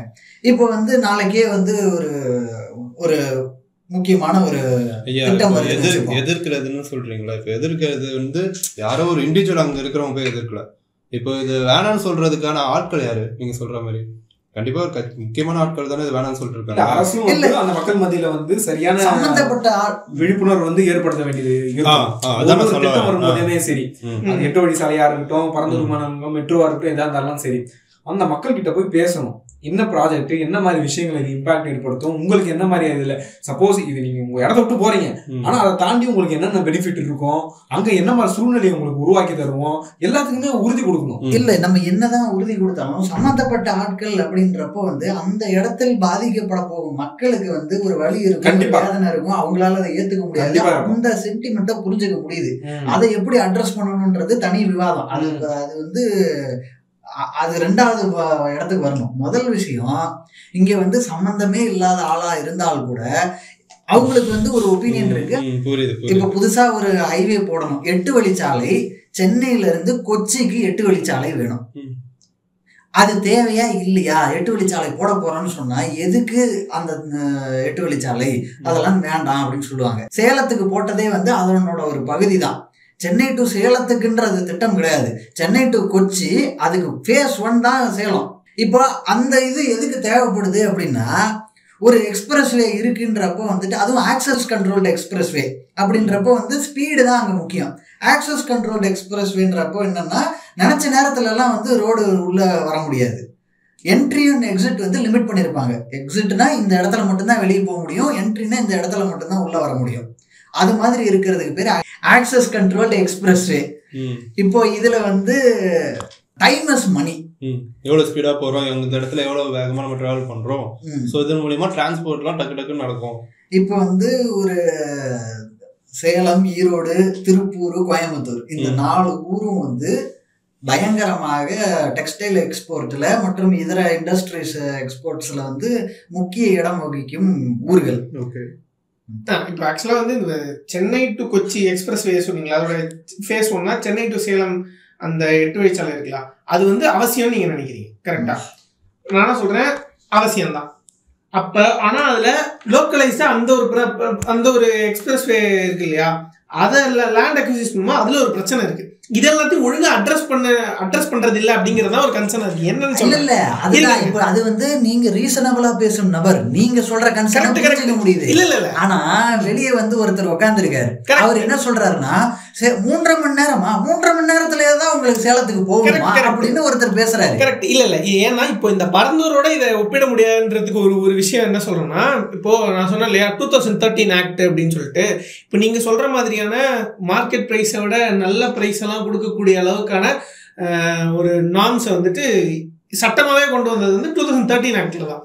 அதுக்கு முன்னாடி இருந்த ஆக்ட் இருக்கு இல்லையா, 2013 முன்னாடி 1956 ஆக்ட்னு நினைக்கிறேன், எனக்கு சரியா இயர் ஞாபகம் இல்லை.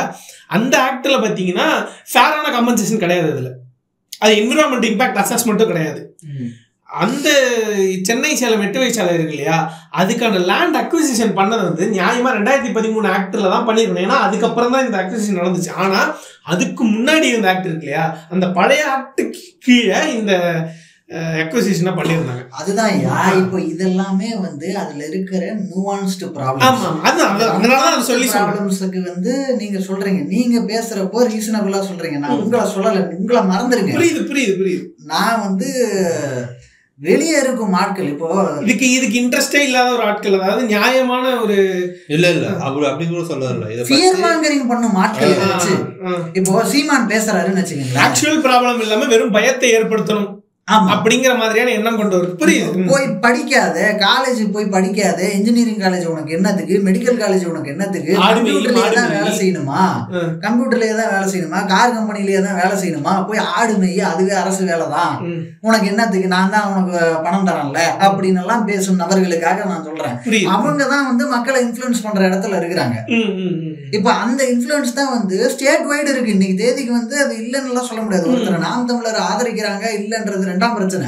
ஆனா இந்த மைண்ட் செட்டுக்கு கொண்டு வந்துட்டாங்க. அதுக்கு வந்து நாம் தமிழர் கட்சின்றது மட்டும் கிடையாது, நிறைய பேர் அந்த மாதிரி இருக்காங்க. அதுல அவங்களுக்கு ஒரு முக்கிய பங்கு இருக்கு. என்னன்னா அப்ஜெக்டிவிட்டியோட ஒரு விஷயத்தை எதிர்க்கிறது வேற, சும்மா அப்படியே பேய் கதை மாதிரி பேசி பயத்தை ஏற்படுத்துறது வேற. இப்ப இவங்க இந்த மாதிரி பேய் கதை மாதிரி பேசி பயத்தை ஏற்படுத்துபவர்கள் தான் இங்க இருக்காங்களே தவிர, அப்ஜெக்டிவிட்டியோட பேசி எல்லாமே இன்ஜினியரிங் ப்ராப்ளம் தாங்க. இன்ஜினியரிங் ப்ராப்ளம்க்கு சொல்யூஷன் என்ன?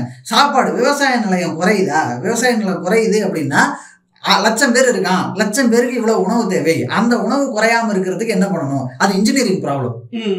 அதை எப்படி பண்ணலாம் அப்படின்னு பண்றது, அது பண்ணா போதும். இப்போ வந்து தமிழ்நாட்டில் 8 கோடி பேர் இருக்கிறோம், 8.5 கோடி பேர் இருக்கிறோம். 8.5 கோடி பேருக்கு so many acres of land வந்து கல்டிவேஷனுக்கு பயன்பட்டுக்கிட்டு இருக்கு.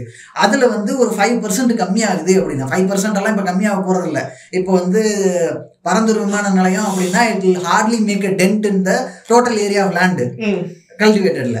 ஆனால் வந்து பட் ஸ்டில் 5% கம்மியாகுது அப்படின்னா கூட 5% லேண்டு கம்மியாகுது கல்டிவேட்டட் ஏரியாவில் அப்படின்னா அவுட்புட் வந்து will have some impact, maybe even 5% corresponding அப்படின்னே வச்சுக்கிட்டா கூட 5% லேண்டு கம்மியானாலுமே அதே லெவல் ஆஃப் ப்ரொடக்டிவிட்டியை மெயின்டைன் பண்ணுறதுக்கு என்ன பண்ணலாம் அப்படின்றது வெறும் இன்ஜினியரிங் ப்ராப்ளம், அவ்வளவுதான். அது மாதிரி தான் ஒன்னொன்றுமே அது மாதிரி அப்ஜெக்டிவிட்டியோட அணுகுனா ஓகே. இப்போ வந்து சேலம்ல இருந்து சென்னைக்கு 8 வழிச்சாலை போடுறாங்களா, அதுல வந்து இந்தந்த நார்ம்ஸை ஃபாலோ பண்ணல, புதிய ஆக்ட் படி ஃபாலோ பண்ணல, பழைய ஆக்ட் படி பண்ணிட்டாங்களா, அதை வந்து சால்வ் பண்ணிக்கலாம்.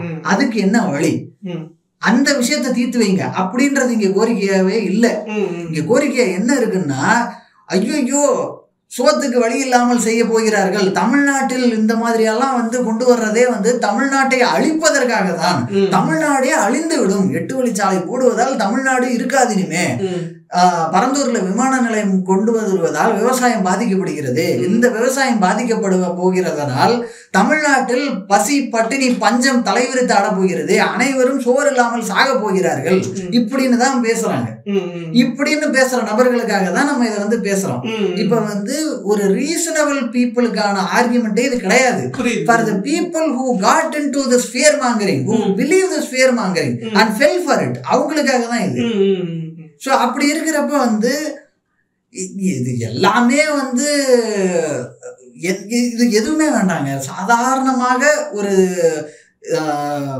இப்போ பரந்தூர் விமான நிலையம் மட்டும் இல்லாமல் இந்த ஹைவே மட்டும் இல்லாமல் எனி திட்டம் நீங்கள் வந்து கவனித்து பார்த்தாலுமே சமீப காலமாக இந்த மாதிரி குருட்டுத்தனமாக எதிர்ப்பது, அதுக்கு வந்து எல்லாரையுமே டியூன் பண்ணி வச்சுருக்காங்க. நல்லா படித்த ஆட்கள், படித்த இளைஞர்கள், அவங்க எல்லாருமே கூட இதே மாதிரி தான் பேசுகிறாங்க. அதில் இருந்து எது தேவை, இது முதல்ல நமக்கு தேவையா இல்லையா, இதோட இம்பேக்ட் எவ்வளோ இருக்க போகுது அப்படின்றதெல்லாம் இல்லை. இன்னொன்று, ஒரு ஸ்டேட் அப்படின்றப்போ அது வந்து ஒரு பெரிய வாஸ்ட் எக்ஸ்பான்ஸ், மிகப்பெரிய நிலம், மாநிலம். அவ்வளோ பெரிய மாநிலத்தில் 5000 ஏக்கர் அப்படின்றது அதை வந்து நம்ம கன்வெர்ட் பண்ண போறோம்ன்றப்போ அதோட இம்பாக்ட் என்னவா இருக்குன்றது அந்த ஸ்கேல்ல தான் எடுத்துக்கணுமே தவிர 5000 ஏக்கருக்குள் மட்டுமே நான் பார்ப்பேன் அப்படி எடுத்துக்க முடியாது. வைடர் பெர்ஸ்பெக்டிவ்ல இருந்து பாக்குறப்ப அதோட இம்பாக்ட் என்ன, அது நெக்லிஜிபிளா இருக்கா, நெக்லிஜிபிளா இருக்குன்னா then we should go ahead அப்படின்ற வந்து வர்றது ஒரு அப்ஜெக்டிவ் கிளாரிட்டிக்கு வரணும். ஏன்னா any decision that we make அதுக்கு வந்து ஆப்பர்ச்சுனிட்டி காஸ்ட்னு ஒன்று இருக்கு. இப்போ ஆப்பர்ச்சுனிட்டி காஸ்ட்னா என்ன அப்படின்னா, இப்போ நான் வந்து இப்போ இன்னைக்கு சாயங்காலம் போய் நான் வந்து ஒரு புக்கு படிக்க போறேன் அப்படின்னா, அந்த புக்கு படிக்க போறேன்றதுனாலேயே எனக்கு வந்து நிறைய விஷயம் இருக்கும். என்னன்னா, நீங்க எல்லாரும் சேர்ந்து இன்னைக்கு அவுட்டிங் போகலான்னு பிளான் பண்ணிருப்பீங்க, ஆஃபீஸ் அவுட்டிங் இருக்கு அப்படின்னா, நான் அந்த ஆஃபீஸ் அவுட்டிங்கை ஃபர்கோ பண்ணாதான் இன்னைக்கு நான் புக்கு படிக்க முடியும். ஏன்னா ரெண்டுமே இன்னைக்கு, அந்த முடிவு எடுக்க போறது இன்னைக்கு தான்.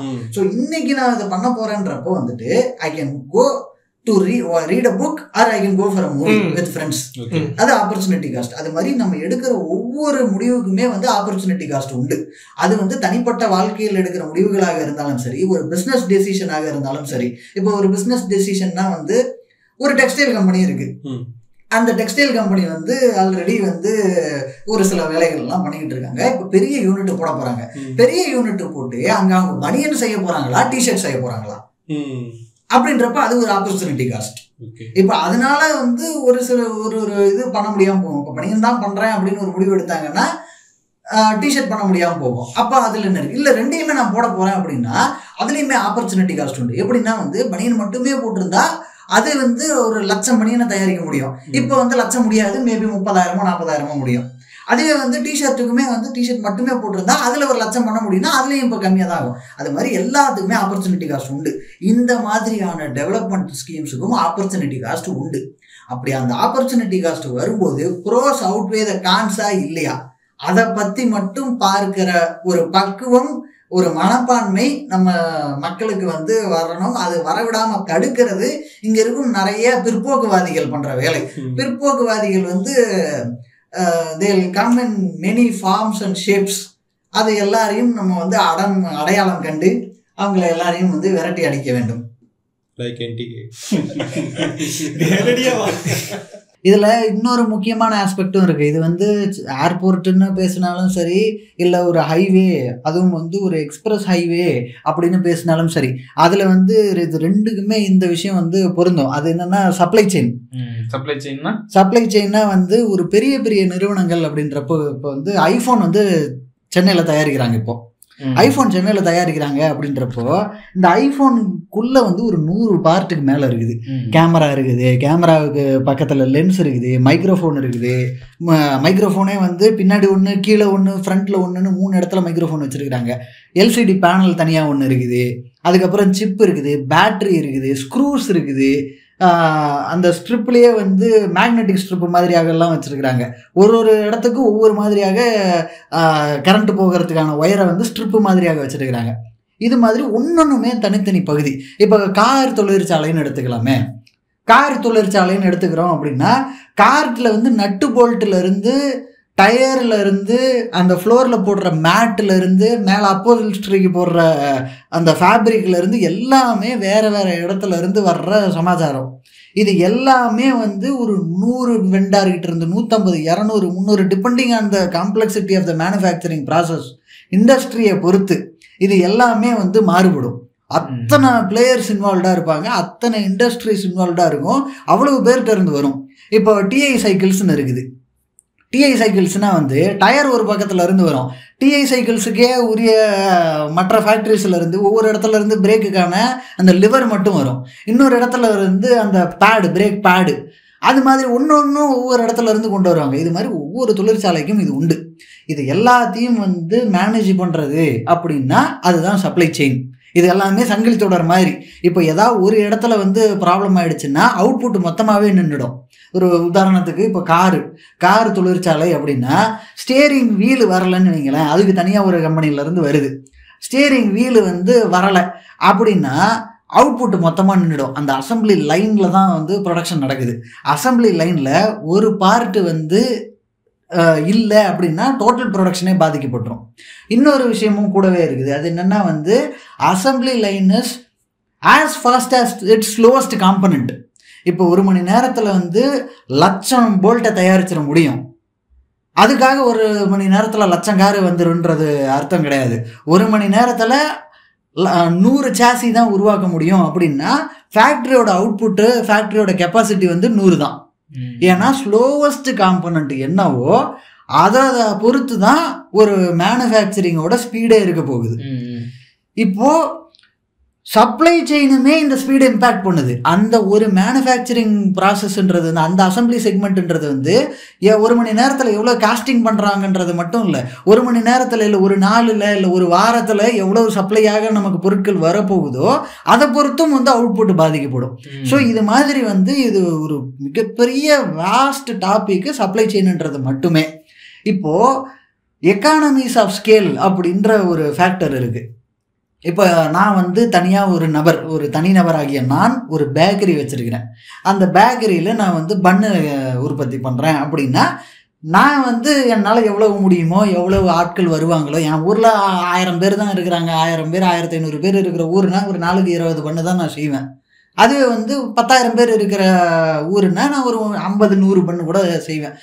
அவ்வளோதான். தனிநபராகிய நான் என்னோட வேலை இதோட முடிஞ்சிடும். இது எல்லாமே வந்து நான் மிஞ்சி போனால் நான் வேலைக்கு அமர்த்தி இருக்கும் ஒரு 4-5 பேரோட இந்த விஷயங்கள் வந்து முடிஞ்சிடும். ஆனால் ஒரு பெரிய ஃபேக்ட்ரி அப்படின்றப்ப வந்துட்டு அதோட ஸ்கேல் வந்து மிக மிக மிக மிக பெரியது. அவ்வளவு பெருசாக இருக்கிறப்போ வந்து நம்ம வந்து காஸ்ட்டுமே பயங்கரமாக மாறுபடும். இப்போ நான் தனிநபராகிய நான் வந்து ஒரே ஒரு பேக்கரி தான் வச்சுருக்கிறேன், 20 பண்ணு தான் தயாரிக்க போகிறேன் அப்படின்றப்ப வந்துட்டு எனக்கு அந்த 20 பண்ணு தயாரிக்கிறப்போ அடக்க விலையாக எனக்கு 20 ரூபா வருதுன்னு வச்சுக்கோங்களேன். நான் அதை 30 ரூபாய்க்கோ 35 ரூபாய்க்கோ விற்கிறேன். எனக்கு அடக்க விலையாக 20 ரூபா வருது அப்படின்னு. அடக்க விலைன்னா அதாவது அது செய்யறதுக்கான காஸ்ட். ஆமாம், செய்யறதுக்கான காஸ்ட்டு எனக்கு அவ்வளோதான் வரும். இதுவே வந்து நான் வந்து பிரிட்டானியா மாதிரி ஒரு பெரிய கம்பெனியில், பார்லே மாதிரி இது மாதிரி ஏதாவது ஒரு பெரிய கம்பெனி, அதுலேயும் பிரெட் எல்லாம் தயாரிக்கிறாங்க. இப்போ அவ்வளோ பெரிய கம்பெனியாக இருந்து நான் பிரெட்டு தயாரிக்கிறேன் அப்படின்றப்ப வந்துட்டு என்னோட காஸ்ட்டு வேறு மாதிரியாக மாறிடும். இப்போ வந்து நான் 1,00,000 பேக்கெட்டு தயாரிப்பேன். State wide supply, country wide supply. அப்போது கண்ட்ரி வைடு கூட நான் ஸ்டேட் வைடுன்னே வச்சுப்போமே. ஏன்னா ஸ்டேட் வைடுன்றப்ப எங்கே தயாரித்தாலும், சென்னையில் தயாரித்தாலும் 12 மணி நேரத்தில் கன்னியாகுமரி கொண்டு போயிட முடியும். ஸோ ஸ்டேட் வைடுன்னே வச்சுப்போம். இப்போ ஸ்டேட் வைடுன்றப்போ வந்து நான் 1,00,000 பேக்கெட்டு நான் தயாரிக்கிறேன். 1,00,000 பேக்கெட்டு நான் தயாரிக்கிறப்போ என்னோட அடக்க விலை வந்து 20 ரூபாயா இருக்காது. அது வந்து 15ஆகவோ 12ஆகவோ 10ஆகவோ இன்னும் சொல்ல போனால் 5-6 ரூபாயாகவோ வரும். எந்த அளவுக்கு ப்ரொடக்ஷன் இன்க்ரீஸ் ஆகுதோ அந்த அளவுக்கு ப்ரொடக்ஷனோட காஸ்ட், பெர் யூனிட் காஸ்ட் வந்து கம்மியாயிடும். இதுக்கு பேர் வந்து எக்கானமிஸ் ஆஃப் ஸ்கேல். இப்போ வந்து எக்கானமிஸ் ஆஃப் ஸ்கேல் வந்து எதனால் முக்கியம்னா, நிறைய வந்து நம்மளால் வந்து ப்ரொடியூஸ் பண்ண முடியுது அப்படின்றப்ப காஸ்ட்டு கம்மியாகுது அப்படின்னா தான் வந்து நிறுவனத்துக்கு லாபம். நிறுவனம் வந்து எங்கே எக்கானமிஸ் ஆஃப் ஸ்கேலை அடைய முடியுதோ அங்கே வந்து ஃபேக்ட்ரியை வந்து மூவ் பண்ணிடுவாங்க, மாற்றிக்குவாங்க. ஸோ இப்போ தமிழ்நாட்டில் எக்கானமிஸ் ஆஃப் ஸ்கேல் அடைய முடியுதா இல்லையான்றது கேள்வி. இவ்வளவு பெரிய ஒரு லார்ஜ் ஸ்கேல், இந்த ஸ்கேல் வேறு, எக்கனாமிக்ஸ் ஆஃப் ஸ்கேலில் வர ஸ்கேல் வேறு, லார்ஜ் ஸ்கேல்ன்றது அளவுகள். ஒரு பெரிய அளவில் வந்து நம்ம வந்து ஒரு விஷயத்தை பண்ணுறோம், ஒரு தொழிலை பண்ணுறோம், ஒரு ஃபேக்ட்ரியை பண்ணுறோம் அப்படின்றப்போ வந்து இது முக்கியமான கன்சிடரேஷன். இப்போ வந்து இந்த எல்லாத்துக்குமே இன்ஃப்ராஸ்ட்ரக்சர் வந்து முக்கியம். இன்ஃப்ராஸ்ட்ரக்சரில் ரொம்ப பிரதானம் ரோடு, அதுதான் பிரைமரி. இப்போ வந்து மற்ற எல்லாமே வந்து தனியார் கம்பெனி, ஒரு கம்பெனி இருக்குதுன்னா கம்பெனி வந்து பண்ணிக்கும், எல்லாம் பார்த்துக்கும். அவன் ப்ரொடியூஸ் பண்ணுறான், தயாரிக்கிறான், விற்கிறான், லாபம் பார்க்குறான், நஷ்டமாகறான்றது அவன் பிரச்சனை. ஆனால் அதை எல்லாத்தையும் பண்ணுறதுக்கு அவனுக்கு வந்து பேசிக் இன்ஃப்ராஸ்ட்ரக்சர் ரோடு பண்ணி அவன் வந்து அதில் தான் எடுத்துகிட்டு வந்தாகணும். அப்படின்றப்போ வந்துட்டு அது வந்து தடைப்படக்கூடாது. இப்போ வந்து இவ்வளவு பெருசா பேசுறோம் இல்லையா, இதை வந்து இவ்வளவு பெருசா பேசுறப்போ வந்து ஒரு டிலே இருக்கு அப்படின்னா அங்கே வந்து அவனுக்கு அந்த ப்ராஃபிட்டபிலிட்டி ஒவ்வொரு நிமிஷமும் ப்ராஃபிட்டபிலிட்டியில் அடி வாங்கிக்கிட்டே இருக்கும். இப்போ அந்த ஒரு லார்ஜ் ஸ்கேலில் வந்து எவ்வளோ கம்பெனிஸ் இங்கே இருக்குது. ஃபோர்டு இருக்குது, ரெனோ கம்பெனி இருக்குது, டாட்டா இருக்குது, ராயல் என்ஃபீல்டெல்லாம் வச்சுருக்காங்க. இப்போ இவங்க எல்லாருமே வந்து மோஸ்ட் ஆஃப் த கம்பெனிஸ் 1-2 வேணால் வந்து எக்ஸப்ஷன்ஸ் இருக்கலாம். ஆனால் எல்லா கம்பெனியுமே வந்து லார்ஜ் ஸ்கேல் கம்பெனிஸ் எல்லாமே இன்னொரு விஷயத்தையும் ஃபாலோ பண்ணுவாங்க, ஜஸ்ட் இன் டைம் அப்படின்னு. ஜேஐடி மேனுஃபேக்சரிங் தான் பண்ணுவாங்க. ஜேஐடி மேனுஃபேக்சரிங்னா ஒரு பொருள் வந்து இறங்குற டைமில் அது தேவைப்படும், அதை யூஸ் பண்ணுவாங்க, அதை ப்ரொடியூஸ் பண்ணுவாங்க, அதை கொண்டு வந்து வச்சுக்கிட்டு வேர் ஹவுஸில் போட்டு அப்படின்னாலுமே அது காஸ்ட் எடிஷன், இன்வென்ட்ரி காஸ்ட். இன்னைக்கு எத்தனை வேணுமோ அது மட்டும் தான் வரும். ஆமாம், அதுக்கு ஏற்ற மாதிரியாக அதை எல்லாமே சிங்க்ரனைஸ் பண்ணுவாங்க. இப்போது இந்த கம்பெனி இருக்குன்னு வச்சுக்கோங்களேன், நம்ம டெக்கத்லான்ற கம்பெனி வந்து இப்போ சென்னையில் ரொம்ப ஃபேமஸாக இருக்குது, எல்லாருமே போகிறாங்க. இப்போ என் ஃப்ரெண்டு வந்து டெக்கத்லானில் வந்து வேலை செஞ்சா அப்படி. இப்போ அதனால் வந்து ஒரு 3-4 பேரே இருந்தாங்கன்னு வைங்களேன், எல்லாம் ஒன்றா தங்கியிருந்தோம் பிஜியில். அப்போ வந்து ஃபுல் டைம் நான் அங்கேயே தான் சுற்றிக்கிட்டு இருந்தேன். கொஞ்ச நாள், ஒரு சில மாதங்கள் வந்து அங்கே சுற்றிக்கிட்டு இருக்கிறப்போ என்ன கவனிக்க முடிஞ்சதுன்னா, அவங்களுக்கு வந்து ஆல்மோஸ்ட் எவ்ரி அதர் டே வண்டி வந்துக்கிட்டே இருக்கும். அங்கே வந்து இதுவே கிடையாது, ஸ்டோர் ரூம்ன்ற கான்செப்டே கிடையாது. ஒரு பொருள் வந்ததுன்னா டைரக்ட் டு டிஸ்பிளே சேல்ஸ், அவ்வளோதான். அதுக்கப்புறம் அடுத்த பொருள் வந்துக்கிட்டே இருக்கணும். ஸோ இப்போ இவங்க வந்து எதையுமே எக்ஸ்ட்ரா ஆர்டர்லாம் வாங்கி வைக்க மாட்டாங்க, அந்தந்த பொருளுக்கு தான். இது வந்து ஒரு ரீட்டைல் கடைக்கே இவ்வளவுன்னா மேனுஃபேக்சரிங் அப்போ எவ்வளவு பார்ப்பாங்க. ஸோ இப்போ ஜஸ்ட் இன் டைம் வந்து மேனுஃபேக்சரிங் பண்ணுறதுக்கு காரணமும் காஸ்ட் தான். இப்போ ஜஸ்ட் இன் டைம் மேனுஃபேக்சரிங் நம்ம பண்ணணும்னா ரிலையபிள் கனெக்டிவிட்டி வேணும். அந்த reliable connectivity is provided by road. அப்பதான் அவன் டெய்லியும் அதுக்கான தேவைக்கு மட்டும் கொண்டு வந்துக்க முடியும். ஸோ அப்படின்றப்ப வந்து இப்போ அதுவுமே வந்து டைம் எவ்வளவு குறுகிய காலத்தில் அதை கொடுக்க முடியுதுன்றதை பொறுத்து நமக்கு எக்கானமியும் டெவலப் ஆகும், ஐ மீன் காஸ்டிங்கும் மிச்சப்படும், இன்னொன்று ரிலையபிலிட்டியும் இம்ப்ரூவ் ஆகும். இப்போ வந்து ஒரு பக்கா ப்ராப்பர் ஹைவே இருக்கு, ஆமா, ஆக்சஸ் கண்ட்ரோல்ட் எக்ஸ்பிரஸ் வே இருக்குன்னா more reliable than other forms of transport. Traffic இந்த மாதிரி மற்ற பிரச்சனைகள் இதெல்லாம் எதுவுமே அவன் கன்சிடர் பண்ண தேவையில்ல. கண்டிப்பா இந்த டைமுக்கு வந்துரும்பா, 10 நிமிஷம் கூட குறையும்னா ஆகும், ரொம்ப டிலே அப்படியே டபுள் மடங்கா ஆகுறது அப்படின்றதுலாம் அவனுக்கு தேவையில்லாதது. ஸோ அப்படி இருக்கிறப்போ வந்துட்டு இது எல்லாமே வந்து அதை நோக்கி வந்து போகும். இப்போ இங்கே இருக்கிற கம்பெனிகளுக்கெல்லாம் வந்து எக்கானமிஸ் ஆஃப் ஸ்கேல் குறையுது, இங்கே இருக்கிற கம்பெனிஸுக்கெல்லாம் வந்து ரிலையபிலிட்டி குறையுது அப்படின்னா அவங்கெல்லாம் எங்கே ரிலையபிளாக பண்ண முடியுமோ, எங்கே எக்கானமிஸ் ஆஃப் ஸ்கேல் கிடைக்குமோ அங்கே போயிடுவாங்க. இங்கே இருக்கிற கம்பெனியை சிம்பிளாக இழுத்து மூடிடுவாங்க. இங்கே இருக்கிற கம்பெனியெல்லாம் இழுத்து மூடிட்டா இங்கே இருக்கும் ஆட்களுக்கு என்ன வேலை, இங்கே பொருளாதாரம் எப்படி பெருகும்? ஸோ அப்படின்றப்போ வந்துட்டு இப்போ ஏன்னா வந்து அது சங்கிலி தொடர் மாதிரி. இப்போது ஸ்ரீபெரும்புதூரில் வந்து ஒரு ஃபேக்ட்ரி வந்து மூடுறாங்க, அந்த ஃபேக்ட்ரியில் வந்து 20,000 பேர் வேலை செஞ்சுக்கிட்டு இருக்கிற ஃபேக்ட்ரி 20,000 பேர் மூடிட்டாங்கன்னா 20,000 பேருமே வந்து அந்த ஊருக்காரனேவா இருக்க மாட்டான். ஒரு சில சொற்பமான ஆட்களை தவிர எல்லாம் வெளியூர்லேருந்து வந்தவங்களா தான் இருப்பாங்க. அப்படி வெளியூர்லேருந்து வந்தவங்கன்னா அவங்க தங்கியிருப்பாங்க, தங்குற இடத்துல ஒரு வாடகை வாங்கப்பட்டிருக்கும், ஒரு கட்டடம் கட்டியிருப்பாங்க, அந்த கட்டடத்துக்கு வந்து மேஸ்திரிக்கு வேலை கிடச்சிருக்கும், எலக்ட்ரீஷியன்லேருந்து எல்லாருக்கும் அது மூலயமா வேலை கிடச்சிருக்கும். அங்கே அவ்வளோ பேர் இருக்கிறாங்கன்றப்போ வந்துட்டு பக்கத்தில் வந்து ஒரு அவங்களுக்கெல்லாம் சாப்பாடு வேணுன்றதுக்காக சாப்பாடு கடை ஒன்று உருவாகியிருக்கும், சாப்பாடு கடைக்கு வந்து பொருள் எல்லாம் வேணுன்றதுக்காக பலசர கடை ஒன்று உருவாகியிருக்கும், காய்கறி கடை ஒன்று உருவாகியிருக்கும். இது மாதிரி இந்த ஒரு ஃபேக்ட்ரியால் சுற்றி சுற்றி சுற்றி சுற்றி நிறையா வரும்.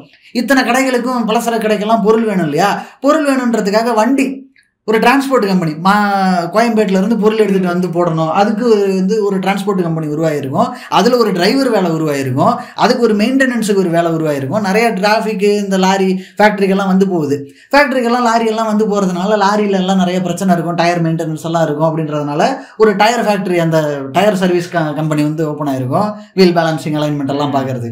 இது மாதிரி எல்லாமே பின்னி பிணைஞ்சது தொடர்ச்சியாக போய்கிட்டே இருக்கும். இப்போ வந்து ஒரு ஃபேக்ட்ரி இழுத்து மூடுறாங்கன்னா இத்தனை தொழிலும் சேர்ந்து பாதிக்கப்படும். அவ்வளவு பேர் வந்து வரமாட்டான். இப்போ 100 பேர் வர்றப்போ லாபமாக இருக்கும், 90 பேர் தான் வந்தாங்க அப்படின்னா அங்கே லாபம் கம்மியாக இருக்கிற மாதிரி இருக்குது, இல்லை நஷ்டமே கூட ஆகும். அப்படின்னா அந்த பிஸ்னஸ் அன்னைக்கு அவ்வளோதான், அதுக்கு மேலே நடக்காது, அந்த பிஸ்னஸ் மூடிடுவாங்க. இப்போ நான் வந்து கடை வச்சுருக்கேன், சாப்பாட்டு கடை. என் சாப்பாட்டு கடை வந்து எதை நம்பி இருக்குது அப்படின்னா பக்கத்தில் இருக்கிற ஃபேக்ட்ரியை நம்பி தான் இருக்குது. அது தவிர போகிற வர்றப்ப இருக்கிற ஆட்கள் எல்லாம் கொஞ்சம் பேர் சாப்பிட்றதோட சரி. இப்போ அந்த ஃபேக்ட்ரி வந்து ஒரு நாளுக்கு 100 சாப்பாடு மதியம் மட்டும்தான் வைக்கிறேன். அளவு சாப்பாடு 100 சாப்பாடு தான் நான் விற்கிறேன். இதுதான் என்னோடய ஆவரேஜ். இப்போ வந்து எனக்கு வந்து 90 சாப்பாடு வந்து செலவுக்கான காசு, 90 சாப்பாட்டுக்கான காசு, எக்ஸ்ட்ரா வர்ற 10 தான் வந்து எனக்கு வர்ற லாபம். அப்படின்றப்போ இந்த ஃபேக்ட்ரியை மூடுறதுனால எனக்கு வெறும் 15 பேர் இல்லை 20 பேர் கம்மியாயிட்டாங்கன்னா என்னோட லாபத்திலேயே அது கை வச்சிரும். அதுக்கு மேலே நான் அந்த பிஸ்னஸ் நடத்த மாட்டேன். முதலீட்டிலே கை வச்சது. ஸோ அப்படின்றப்போ வந்துட்டு ஒரு சின்ன விஷயம், ஒரே ஒரு ஃபேக்ட்ரி அப்படின்னா என் பிஸ்னஸ் போச்சு. என் பிஸ்னஸ் போச்சுன்னா என் பிஸ்னஸ் மூலயமா மற்றவனுக்கு அவனுங்களோட இது கம்மியாகும். எனக்கு பலசரக்கு கொடுத்துக்கிட்டு இருக்கிற கடைக்காரர் வந்து பாதிக்கப்படுவார். அந்த கடைக்கு வந்து பொருள் எடுத்துகிட்டு வர்ற வண்டிக்காரனுக்கு வாரத்துக்கு 3 லோடுன்றதுக்கு பதிலாக வாரத்துக்கு 2 லோடு ஆகும். ஸோ அது மாதிரி ஒன்றுமே நெகட்டிவ் இம்பேக்டும் உண்டு. எப்படி எந்த அளவுக்கு பாசிட்டிவ் இம்பேக்ட் இருக்கோ அதுக்கு ஈக்குவலண்ட்டாக இஃப் நாட் மோர் நெகட்டிவ் இம்பேக்டும் உண்டு. ஸோ இப்போ இது மாதிரி ஒரு சாதாரண ரோடுக்கா இத்தனை பிரச்சனைன்ற மாதிரி இருக்கும். ஆனால் ரோடுக்கு பின்னாடியும் ஏர்போர்ட்டுக்கு பின்னாடியும் அவ்வளோ விஷயங்கள் இருக்கு. ஏர்போர்ட்டுக்குமே இதே மாதிரி சப்ளை செயின் உண்டு. நம்ம வந்து முன்னாடி இப்போ நம்ம இந்த தேவையான பொருட்கள் கூட்ஸ் எல்லாம் இருக்கு இல்லையா, இதெல்லாம் வந்து வெறும் ரோட் டிரான்ஸ்போர்ட்ல மட்டும் வரக்கூடியதுன்னு கிடையாது. முக்கியமா ஏர்போர்ட் வந்துட்டு இருக்கிறது பேசஞ்சர் டிரான்ஸ்போர்ட்ன்றதை தாண்டி கூட்ஸ் டிரான்ஸ்போர்ட்டுக்கு அவசியமானது ரொம்ப. அதே போல கூட்ஸ் டிரான்ஸ்போர்ட் ஒரு உற்பத்திக்கு மட்டும் கிடையாது. உற்பத்திக்கு தேவையான கூட்ஸ் வருதா அப்படிங்கிறத தாண்டி டெலிவரி, அங்கிருந்து இங்க வர பொருள், இங்க இருந்து வெளில அனுப்பணும்னு நினைக்கிற பொருள், இதுவுமே ஒரு பெரிய சர்வீஸ். இப்போ பாத்தீங்கன்னா டெலிவரி சர்வீஸ் வந்துட்டு எப்படியாப்பட்ட ஒரு எக்கானமி இங்க உருவாக்கி இருக்கு. அது ஒரு கிக் எக்கானமிக்குனாலும் அதுல எப்படியாப்பட்ட ஒரு எக்கானமி உருவாக்கி இருக்குன்றத இந்த அமேசான் பிளிப்கார்ட்லாம் வந்ததுக்கு அப்புறமே நம்ம பாக்குறோம். அப்ப இந்த அமேசான் பிளிப்கார்ட் மாதிரியானதெல்லாம் வந்துட்டு நமக்கு நேரடியா உங்களுக்கும் எனக்கும் ஒரு சாதாரண மனுஷங்களுக்கும் ஒரு ரீச் ஆகிற ஒரு ஃபெசிலிட்டியா தான் இருக்கு அந்த டெலிவரி சர்வீசஸ் அப்படிங்கறதெல்லாம். அந்த பொருள் எல்லாமே இப்போ ஏதாவது வெளிநாட்டுல இருக்கிற ஒரு பொருள், ஒரு எக்ஸாம்பிளுக்கு சொல்ற அமேசான் பிளிப்கார்ட் டெலிவரின்றது. அது மட்டும் இல்லாம இப்போ ஏகப்பட்ட விஷயங்கள் வந்து நம்ம வெளிநாட்டுக்கு அனுப்பணும் இல்லை நமக்கு வேணும் அப்படின்னாலும் இந்த ஏர்போர்ட் அப்படிங்கிறது ரொம்ப அவசியமானதா இருக்கும். ஏன்னா ஏர் மூலயமா நடக்கிற அந்த டெலிவரின்றது ரொம்ப குவிக்கா இருக்கும். கம்பேரிட்டிவ்லி நம்ம எல்லாத்துக்குமே வந்து ஷிப்பை சார்ந்து இருக்க முடியாது. ஷிப்பை சார்ந்து இருக்கிறது ரொம்ப டிலே ஆகுது அப்படிங்கிற போது நமக்கு நிச்சயமா வந்து இந்த ஏர் டிரான்ஸ்போர்ட் அப்படிங்கிறது ரொம்ப அவசியமானதா இருக்கும். இப்போ இது கூடவே வந்து அந்த ஹைவே வந்து சென்னை டு கொச்சி அப்படின்ற மாதிரியாக பண்ணுறது தான் வந்து லாங் டேர்ம் விஷனாக இருக்கும். ஆமாம், அதுக்கு வந்து காரணம் என்ன அப்படின்னா, இப்போ வந்து ஈஸ்டர்ன் கண்ட்ரிஸாக இருக்குது அப்படின்னா ஈஸ்டர்ன் கண்ட்ரிஸுக்கு வந்து ஈஸியாக ஃபாஸ்ட்டாக எப்போ போக முடியும்னா இங்கேருந்து சென்னையிலேருந்து ஈஸ்டர்ன் கண்ட்ரிஸுக்கு போகிறதுக்கு ஈஸி. அதே வெஸ்டர்ன் கண்ட்ரிஸுக்கு போகணும் அப்படின்னா ஒரு திருப்பூர்லேயோ கோயம்புத்தூர்லேயோ தயாராகிறது, அவன் சென்னை ஏர்போர்ட்டுக்கு வந்து சென்னை ஏர்போர்ட்டில் ஷிப்பில் லோடு பண்ணி அவன் அப்படியே சதர்ன் பெனின்சுலாவே சுற்றி ஸ்ரீலங்காவை சுற்றி, ஏன்னா ராமர் கோயில் ராமர் பாலம்னு சொல்லி சேது சமுத்திரத்தையும் விட மாட்டேங்கிறாங்க. ஸோ ஸ்ரீலங்காவை எல்லாம் அவன் சுற்றி அங்கே போகிறதுக்கு விட டைரெக்டாக கொச்சி ஏர்போர்ட்டுக்கு அனுப்பி கொச்சி ஏர்போர்ட்லேருந்து ஷிப்பில் ஏற்றுறது ஈஸி, ஃபாஸ்ட்டாக போயிடும். ஆமாம். ஸோ அப்படின்றப்போ வந்துட்டு ஒரு நிறுவனத்துக்கு வந்து அந்த ஆப்ஷனும் இருக்கணும். இங்கே போனால் ஃபாஸ்ட்டாக அங்கே போனால் ஃபாஸ்ட்டாக அப்படின்றப்போ இப்போ வந்து ஒரு பேச்சுக்கு சென்னையில் இருக்கிற ஒரு கம்பெனியே, சென்னையில் இருக்கிற கம்பெனி வந்து யூரோப்பில் ஆர்டர் இல்லை யூஎஸில் ஆர்டர், ரூட் வந்து இந்த பக்கம் அந்த மெடிட்ரேனியன் வழியாக சுயஸ் கனால் வழியாக தான் போக போகுது அப்படின்னா அப்போ வந்து அவன் சென்னையில் ஏர்போர்ட்டில் லோடிங் பண்ணுறதை விட கொச்சி ஏர்போர்ட்டில் லோடிங் பண்ணால் ஒரு வேளை சீக்கிரமாக போயிடும் அப்படின்னு அவனுக்கு ஒரு ஆப்ஷன் இருக்குன்னா சென்னையில் இருக்கிறவங்க கூட லாரியில் வந்து கொச்சிக்கு அனுப்பிட்டு கொச்சியில் லோடிங் பண்ணிடுவாங்க. விழுஞ்சம் ஏர்போர்ட் வேறு இப்போ வந்திருக்குது. விழுஞ்சம் ஏர்போர்ட் மூலயமாக அங்கேருந்து மெடிட்ரேனியன் சுயஸ் கனால் வழியாக அனுப்பிடலாம். ஸோ இது எல்லாமே ஒரு லார்ஜ் ஸ்கேலில் பார்க்குறப்போ வந்து அந்த ஹைவேன்றது அவ்வளோ பெரிய இம்பேக்டை வந்து ஏற்படுத்த போகிற ஒரு திட்டம். ஆனால் வந்து இதை பற்றி எந்த விதமான புரிதலும் இல்லாத, அறிவும் இல்லாத ஒரு சில இன்னும் கடுமையான சொற்களாக இருந்தாலும் ஒரு சில தற்குறிகள் தான் வந்து ரோடு 3.5 மணி நேரத்தில் உனக்கு போகணுமா, அவ்வளவு அவசரம் தேவையா, இருக்கிற ரோட்டில் நீ போக மாட்டியா அப்படின்னு எல்லாம் வந்து இங்கே நிறைய பேர் கேட்டுக்கிட்டு இருக்கிறாங்க, அரசியல் தலைவர்களாக இருந்து கொண்டு. இன்னொன்று இப்போ சப்போஸ் அவங்க லாஜிக் படி வருவோமே, இப்போ இதெல்லாம் திட்டம் தேவையா அப்படின்னு இப்போ இந்த படிப்பாவத்தெல்லாம் உண்டாக்கிக்கிட்டு ஏற்றுக்கிட்டு 8 வழி சாலை போடணும்னோ இல்லை வந்து பரந்தூரில் விமான நிலையம் கட்டணும்னோ எந்த ஒரு அவசியமே இல்லைன்னு இல்லை. இருந்தா இருங்க, இல்லாட்டி போங்கடா, கம்பெனிக்காரர் இருந்தா இருக்கட்டும், இல்லைன்னா ஊரு கிளம்பி போட்டோம், எங்களுக்குன்னா வந்தது. இப்போ அந்த கம்பெனியில் போயிட்டு தான் இவங்க குடும்பத்தை எம்எல்ஏவோ ஒரு மினிஸ்டரோ இல்லை சிஎம்ஓ அவங்க குடும்பத்தை சேர்ந்தவங்க அந்த கம்பெனியில் போய் தான் வேலை செஞ்சு அவங்களோட மாத தேவையை வந்து பூர்த்தி பண்ணிக்கணும்னு கிடையாது. ஆனால் அதெல்லாம் மீறி தான் இந்த இன்னல்களுக்கு நடுவில் தான் ஒரு திட்டத்தை வந்து இம்ப்ளிமெண்ட் பண்ணணும்னு நினைக்கிறாங்க. ஏன் அப்படின்ற அடிப்படை கேள்வியிலேருந்து இந்த நீங்கள் சொன்ன மேட்டர்லாம் தொடங்கும் அப்படின்னு நினைக்கிறேன். ஏன்னா இது பின்னாடி இவ்வளோ பெரிய வணிகம் சம்மந்தப்பட்டு பொருளாதாரம் சம்மந்தப்பட்டு சின்ன சின்ன விஷயங்கள்லேருந்து அது ஆரம்பிக்குது அப்படின்றது. உன் வீட்டான இருக்கிற ஒரு பொட்டி கடையிலேருந்து அது ஆரம்பிக்குது அப்படின்றது தான் அது ஒரு முக்கியமாக நம்ம பார்க்க வேண்டியது இருக்குது. இப்போ இது இந்த மாதிரி எக்கானமி எப்படி ஒர்க் ஆகுது, எக்கானமியில் ஒன்றோட ஒன்று எப்படி தொடர்புடையது அப்படின்ற எந்த விதமான அடிப்படை புரிதலும் இல்லாத நபர்கள் இவங்கெல்லாம் இதை வந்து குருட்டுத்தனமாக எதிர்க்கும் நபர்கள் எல்லாம். இப்போ கம்பெனி எல்லாம் போனால் போட்டு எல்லா கம்பெனியும் நான் பூட்டு போட்டுருவேன், எல்லா கம்பெனியும் நான் இழுத்து மூடிடுவேன், எல்லாருக்கும் அரசு வேலை அப்படின்னா, இப்போ வந்து இன்னைக்கு தேதிக்கு தமிழ்நாட்டில் அரசு ஊழியர்கள் அப்படின்றப்ப பார்த்தா ரொம்ப சொற்பமான ஆட்கள் தான் இருப்பாங்க. மிஞ்சி போனால் ஒரு 15 லட்சம் தான் இருக்கும், இல்லை அதிகபட்சம் போட்டாலே 20 லட்சம் பேர் தான் இருப்பாங்க. அதுக்கு மேலெல்லாம் இருக்காது, அதை விட குறைவாக கூட இருக்க வாய்ப்புண்டே தவிர 20 லட்சத்தை தாண்ட வாய்ப்பே கிடையாது. ஆனால் 20 லட்சம் பேர் தான் இருக்கிறாங்க பாப்புலேஷன்லன்னு பார்த்தா. இப்போ 8 கோடி பேரில் 20 லட்சம் பேருன்றது வந்து 2.5% பேர் தான்.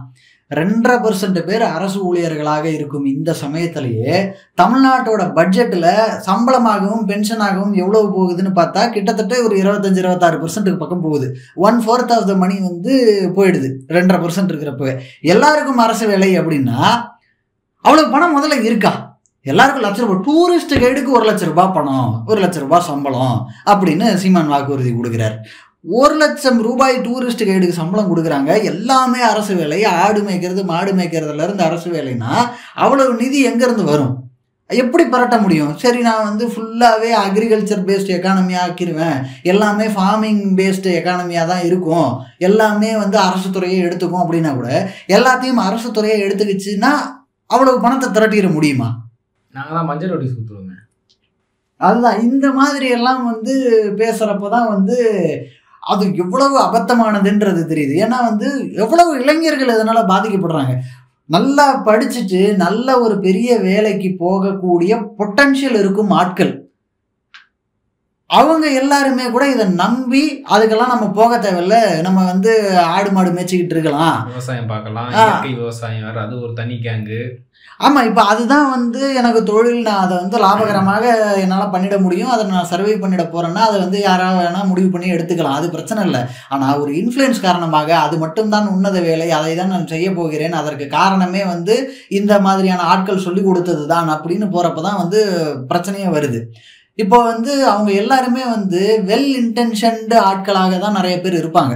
இப்போ அனைவருமே வந்து ஒரு தீய எண்ணத்தில் தீய சிந்தனையில் இந்த மாதிரியான முடிவுகளை எடுக்கிறாங்களான்னா அப்படியெல்லாம் கிடையாது. அதை நம்பி போகிறவங்க எல்லாருமே வந்து நான் இந்த ஏதாவது ஒரு வகையில் நான் இதை பண்ணுறதுனால இந்த நாட்டை நான் காப்பாற்றிடுவேன், இந்த நாடு நல்லா இருக்கும் நான் என்னோட இந்த முடிவுனால அப்படின்னு நினச்சி அவங்க அதை பண்ணுறாங்க. ஆனால் அது எந்த வகையிலையும் நாட்டை காப்பாற்ற போகிறதில்ல. இன்னும் சொல்ல போனால் நாட்டை பின்னாடி இழுத்துக்கிட்டு போக போகுது. சரி, நாடு கூட வேண்டாம், தனிப்பட்ட முறையில் அவங்களுக்கு அப்படின்னு பார்த்தாலுமே தனிப்பட்ட முறையில் அவங்களுமே கூட வந்து ரொம்ப பொருளாதார ரீதியாகவும் சரி சமூக ரீதியாகவும் சரி பின்னாடி போகக்கூடிய வேலை நிலைக்கு தான் அது கொண்டு போய் தள்ளும். அப்படி இன்ஃப்ளூயன்ஸ் பண்ணுற நபர் வந்து ஒரு அடிப்படை அறிவு கூட இல்லாத ஒரு நபராக இருக்கிறப்ப தான் வந்து பிரச்சனையாகுது. எந்த விதமான ஒரு நாலேஜுமே இல்லாத ஒரு நபர் 1,00,000 பேரை இன்ஃப்ளூயன்ஸ் பண்ணக்கூடிய அளவுக்கு வசீகரிக்கக்கூடிய அளவிற்கான பேச்சு திறமையை வச்சிருக்கிறதுனாலயே வந்து எவ்வளோ பேர் வீணா போகிறாங்க. இப்போ பல பேர் வந்து இன்ஜினியரிங் படிப்பெல்லாம் என்னத்துக்கு, டாக்டர் படிப்பெல்லாம் என்னத்துக்கு அப்படின்னு முடிவு எடுக்கிறாங்க இந்த ஆள் பேச்சை கேட்டு அப்படின்னா அது அத்தனை பேர்த்தோட பாவத்தையும் அவர் தான் சுமக்கிறாரு. நமக்கு பாவம் புண்ணியத்தில் பெரிய நம்பிக்கை இல்லை அப்படின்னாலுமே வந்து for the lack of better terms அதை வந்து நம்ம பயன்படுத்திக்கிறோம்.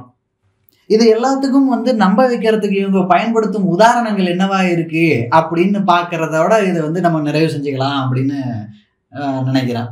இப்போ இதுக்கெல்லாம் வந்து உதாரணமாக இவங்க சொல்கிறதெல்லாம் என்னென்னா, டென்மார்க்கை பாருங்கள், நெதர்லாண்ட்ஸை பாருங்கள், அப்புறம் நியூசிலாண்டை பாருங்கள், இது மாதிரியாக ஒரு சில மேற்குலக நாடுகளோ இல்லைன்னா வளர்ந்த நாடுகளையோ வந்து உதாரணமாக வந்து சொல்கிறாங்க. இப்போ வந்து நெதர்லாண்ட்ஸை வந்து உதாரணமாக நம்ம எடுத்துக்கிறோம் அப்படின்னு பார்த்தாலோ, இல்லை டென்மார்க் உதாரணமாக நம்ம எடுத்துக்கிறோம்னு பார்த்தாலோ, அந்த ஊரில் வந்து எக்ஸ்போர்ட் எவ்வளவாக இருக்குது, நெதர்லாண்ட்ஸ் குறிப்பாக அவங்க வந்து உலகத்திலேயே வந்து one of the largest exporters of agricultural produce. அவ்வளவு பெரிய அக்ரிகல்ச்சரல் ப்ரொடியூஸ் பவர் ஹவுஸாக இருக்கும் கண்ட்ரி வந்து எப்படி இதை சாத்தியப்படுத்தியிருக்கு அப்படின்னு பார்த்தா அது வந்து பிரமிக்க வைக்கக்கூடிய ஒரு விஷயம்தான். ஆனால் அந்த ஊரோட எக்கானமியில் அது எத்தனை பர்சன்டேஜ் அப்படின்னு பார்த்தா அது வந்து சிங்கிள் டிஜிட்டில் இருக்குது. 2%, 3%. நல்லா ஓரளவுக்கு இருக்கிற நாடு அப்படின்னா ஒரு 5-6% இருக்குது. டபுள் டிஜிட்டில் இருக்கிற கண்ட்ரியே வந்து ரேரஸ்ட் ஆஃப் த ரேர் தான். 10% தொடுற கண்ட்ரியே ரேர் தான். எல்லாமே வந்து 5க்கும் கீழே இருக்கும் பர்சன்டேஜில் இருக்கும் நாடுகள் தான். அவங்களோட எக்கானமி பூராவுமே வேற பக்கம் இருக்குது. 95%க்கு மேலே வந்து வேறு வேறு துறைகளில், இண்டஸ்ட்ரீஸில், சர்வீசஸ், மேனுஃபேக்சரிங் இது மாதிரியான இடங்கள்ல இருந்து தான் வருது. இதை வந்து சொல்லவே மாட்டாங்க. நெதர்லாண்ட்ஸோ இல்லை டென்மார்க்கோ இல்லை இந்த மாதிரியான நாடு வந்து அக்ரிகல்ச்சரல் ப்ரொடியூஸில் வந்து 2வது கண்ட்ரியாக இருக்குது, 3வது கண்ட்ரியாக இருக்குது உலகத்திலேயே, நம்மால் முடியாதா அப்படின்னு பேசுகிற ஆட்கள் வந்து அப்போ இது மொத்தத்தை பாரு. நீ ஒட்டு மொத்தத்தில் அது எத்தனை சதவீதம்னு பார்த்தா தானே தெரியும். எத்தனை பேர் சம்மந்தப்பட்டிருக்காங்க அந்த தொழில் அப்படின்றதையும் பார்க்க வேண்டியது இருக்குது. தொழிலில் கரெக்ட், எவ்வளவு பேர் அதில் ஈடுபட்டிருக்காங்க. சூப்பரான பாயிண்ட். இப்போ வந்து எக்கானமியில் அது 2%, 3% இருக்குதுன்றது மட்டும் இல்லை, எவ்வளவு பேர் அதை சார்ந்த தொழில்களில் ஈடுபட்டு இருக்கிறாங்கன்றதும் சிங்கிள் டிஜிட்டில் தான் இருக்குது. அதுவுமே 2%, 3% தான் இருக்குது. சொல்லுங்க. அதான் இப்போ இந்தியாவுன்னு பார்க்கும்போது இந்தியாவில் வந்து கிட்டத்தட்ட 40% மேல வந்து வேளாண்ல சம்மந்தப்பட்டிருக்காங்களா? ஆமா, கிட்டத்தட்ட 43 நினைக்கிறேன். சரியா இருந்தா 43%. தமிழ்நாட்டுல அப்படின்னு பார்த்தா வந்து ரொம்ப குறைவான நம்பர்ஸ் தான்.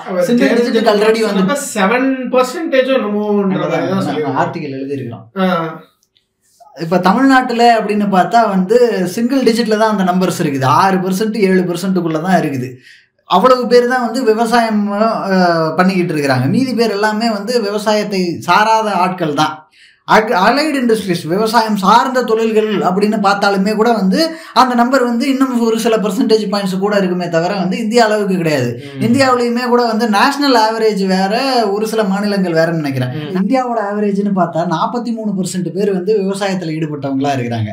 அதுவே வந்து தமிழ்நாட்டில் அப்படின்னு பார்த்தா வெறும் 27% பேர் தான். இந்த 27% பேர் வந்து எக்கானமியில் விவசாயத்துக்கு எவ்வளோ கான்ட்ரிபியூட் பண்ணுறாங்கன்னா 6%, 7% தான். விவசாயம் வந்து தமிழ்நாட்டின் எக்கானமியில் வெறும் 6% தான். ஆனால் 27% பேர் வந்து விவசாயத்தை சார்ந்து இருக்கிறாங்க. அப்படின்றப்ப வந்துட்டு ப்ரொடக்டிவ் மேன் பவர் வந்து வேற எங்கேயும் இருக்க வேண்டிய இடத்துல இல்லாமல், சர்வீசஸ் அண்ட் மேனுஃபேக்சரிங்ல இல்லாமல் எல்லாம் விவசாயம் சார்ந்து இருக்கு. இப்போ அந்த அளவுக்கு இப்போ ஏற்கனவே நமக்கு ஒரு எக்ஸிஸ்டிங் லெவல்ஸ் ஆஃப் ப்ரொடக்ஷன் இருக்கு. அதை மெயின்டைன் பண்ணிக்கிட்டே இந்த நம்பரை குறைக்கிறதுக்கு என்ன வழி?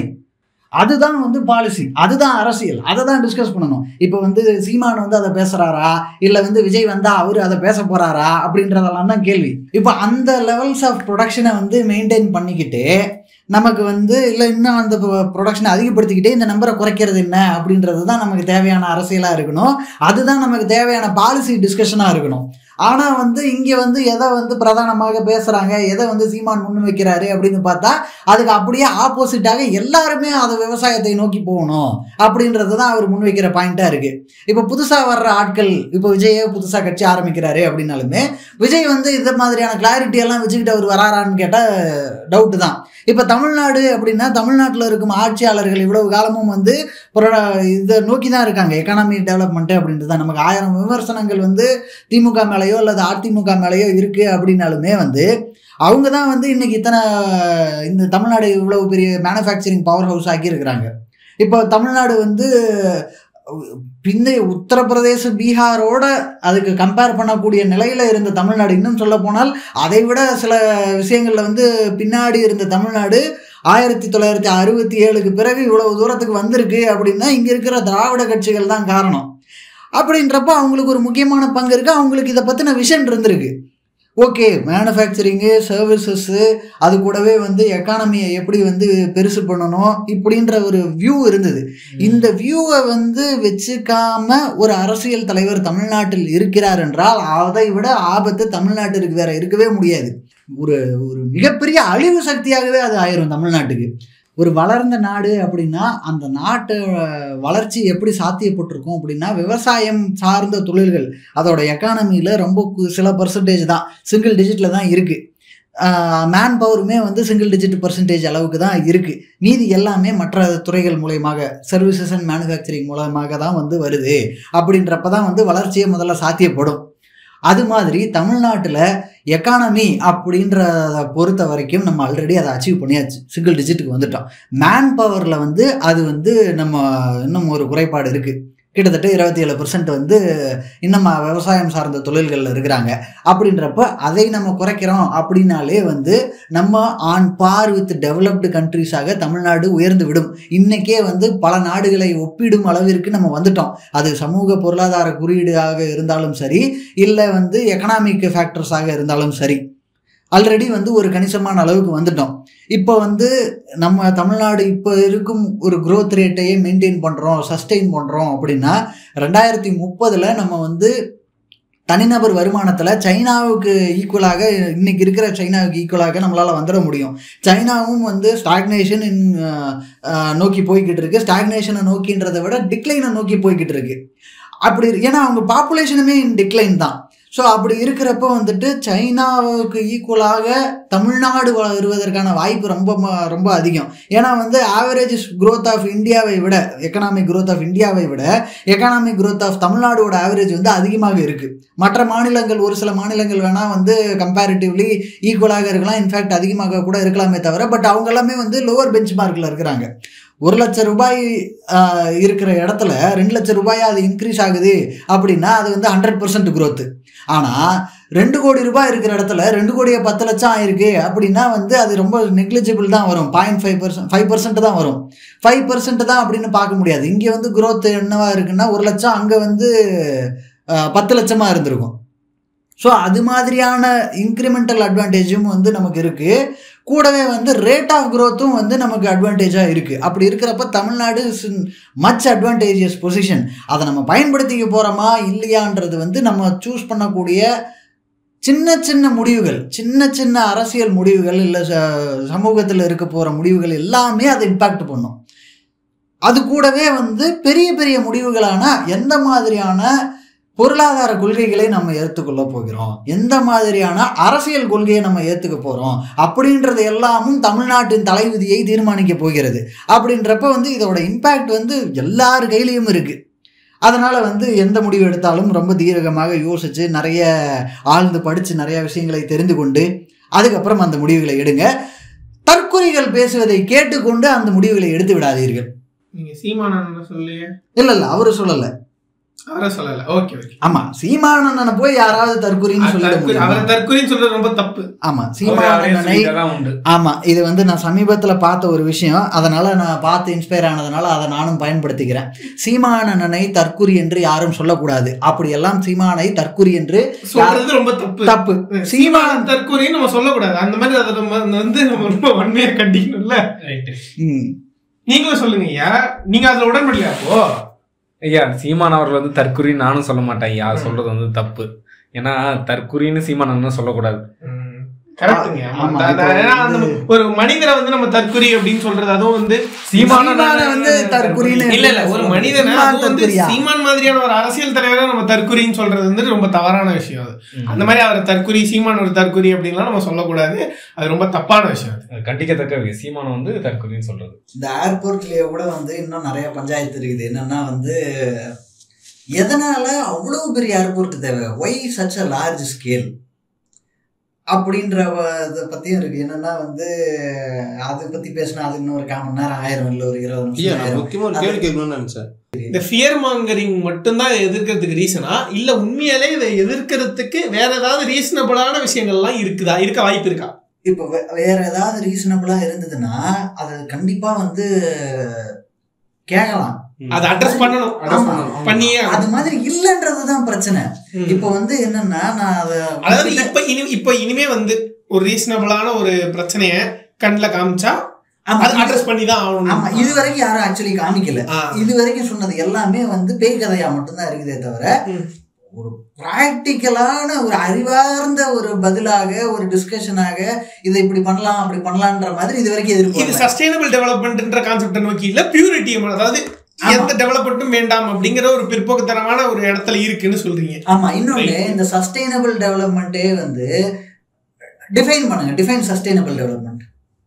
டிஃபைன் சஸ்டைனபிள் டெவலப்மெண்ட்னா இப்போ நீங்க இப்போ இவர் சொன்னார் இல்லையா, ஒரு இன்ஜினியரிங் ப்ராப்ளம் அப்படின்னு நீங்க சொன்னீங்க இல்லையா, அதைத்தான் சொல்றேன். இப்போ அங்க ஒரு சிக்கல் எழுது அப்படின்னா அந்த சிக்கலை சேர்த்து சால்வ் பண்ணணும். அங்க கட்டுறதோட சேர்ந்து அந்த சிக்கலை சேர்த்து சால்வ் பண்ணா that is the sustainable development.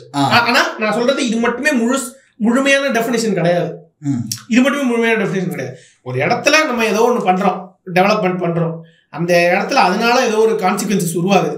அந்த கான்சிக்வன்சஸை நம்மளால முழுமையா ரெடியூஸ் பண்ண முடியாதுனாலும் எந்த அளவுக்கு நம்மளால ரெடியூஸ் பண்ண முடியுமோ அந்த எஃபர்ட்ஸை நம்ம அதுக்காக நம்ம செய்யணும்.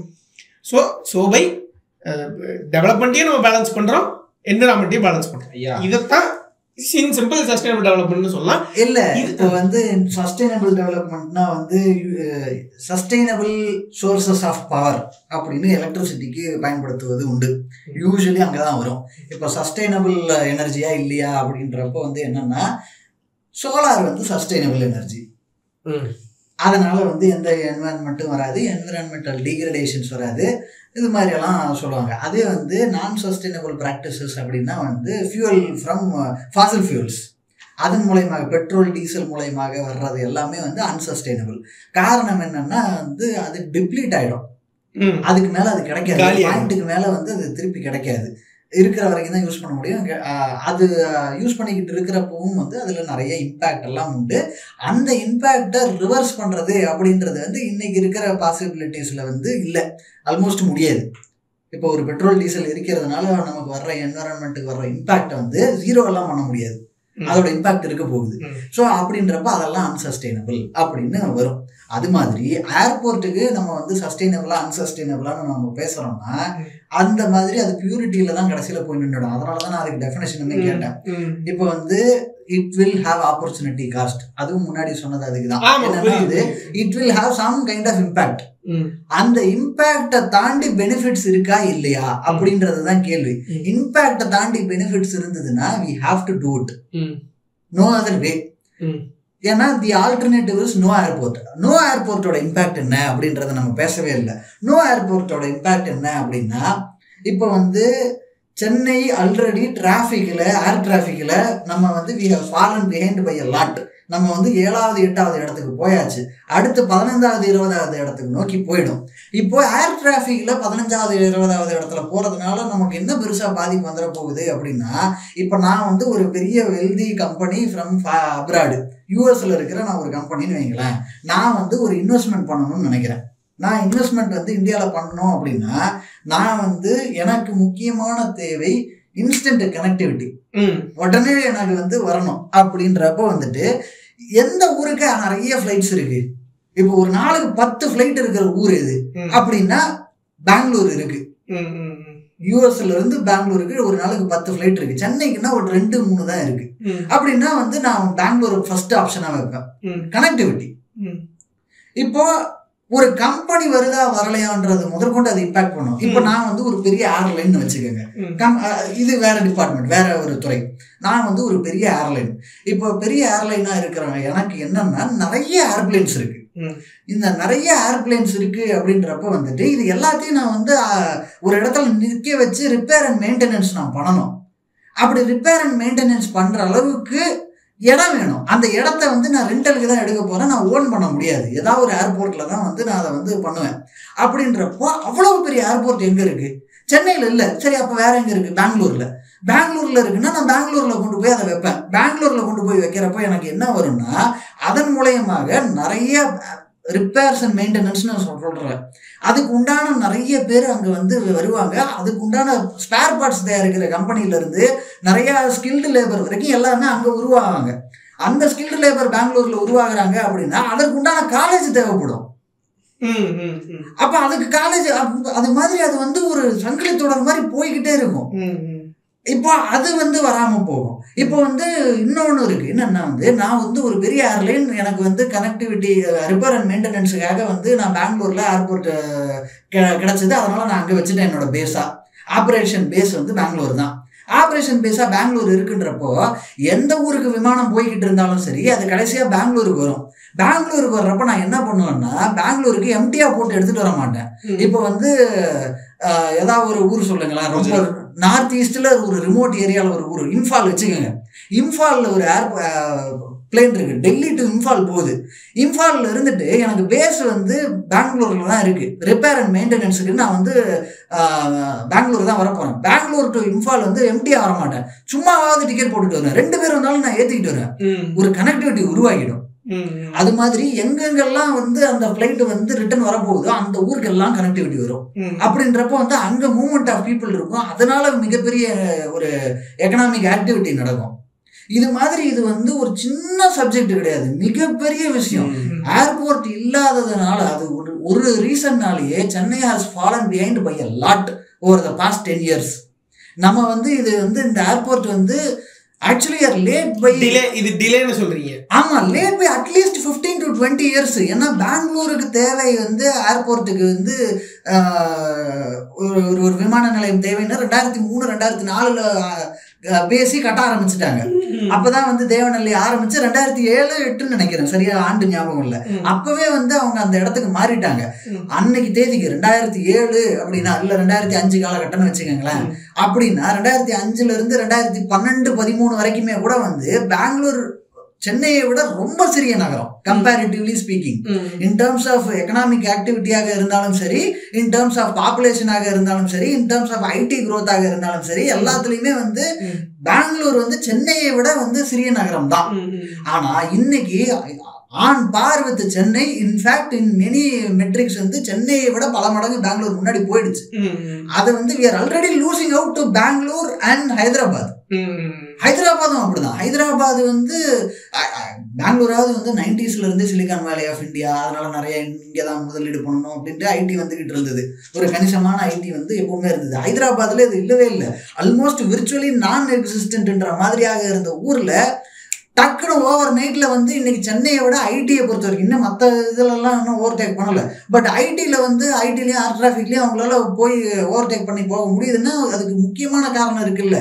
அதனால வர்ற எக்கனாமிக் ஆக்டிவிட்டி இன்னைக்கு வந்து தனிநபர் வருமானம் அப்படின்னா, தனிநபர் வருமானம் வந்து தமிழ்நாட்டை விட தெலுங்கானாவுக்கு அதிகம். எப்படி தெலுங்கானாவுக்கு அதிகமாக இருக்குது? காரணம் ஹைதராபாத்தில் இருக்கிறவங்களுக்கோட வருமானம் வந்து அதிகமாக இருக்குது. எந்த விதமான சோஷியல் இண்டிசஸ்லையுமே வந்து தெலுங்கானா தமிழ்நாட்டை விட முன்னாடி கிடையாது. ஆனால் தனிநபர் வருமானத்தில் எப்படி முன்னாடி இருக்குது அப்படின்னு பார்த்தா, அவங்க உருவாக்கி இருக்கிற economic activity, and that economic activity is solely dependent on Hyderabad IT. இப்போ நம்ம அதில் லூஸ் அவுட் பண்ணுறோம்ல. இது வந்து சென்னை ரெலவெண்டா இந்தியாவில் இருக்க போகுதா? உலக வரைபடத்தில் சென்னை ரெலவெண்டாக இருக்க போகிறதா? சென்னையின் மூலமாக உலக வரைபடத்தில் தமிழ்நாடு இருக்க போகிறதா இல்லையான்றதுக்கு இந்த ஏர்போர்ட் ஒரு முக்கியமான ஒரு ரீசன்.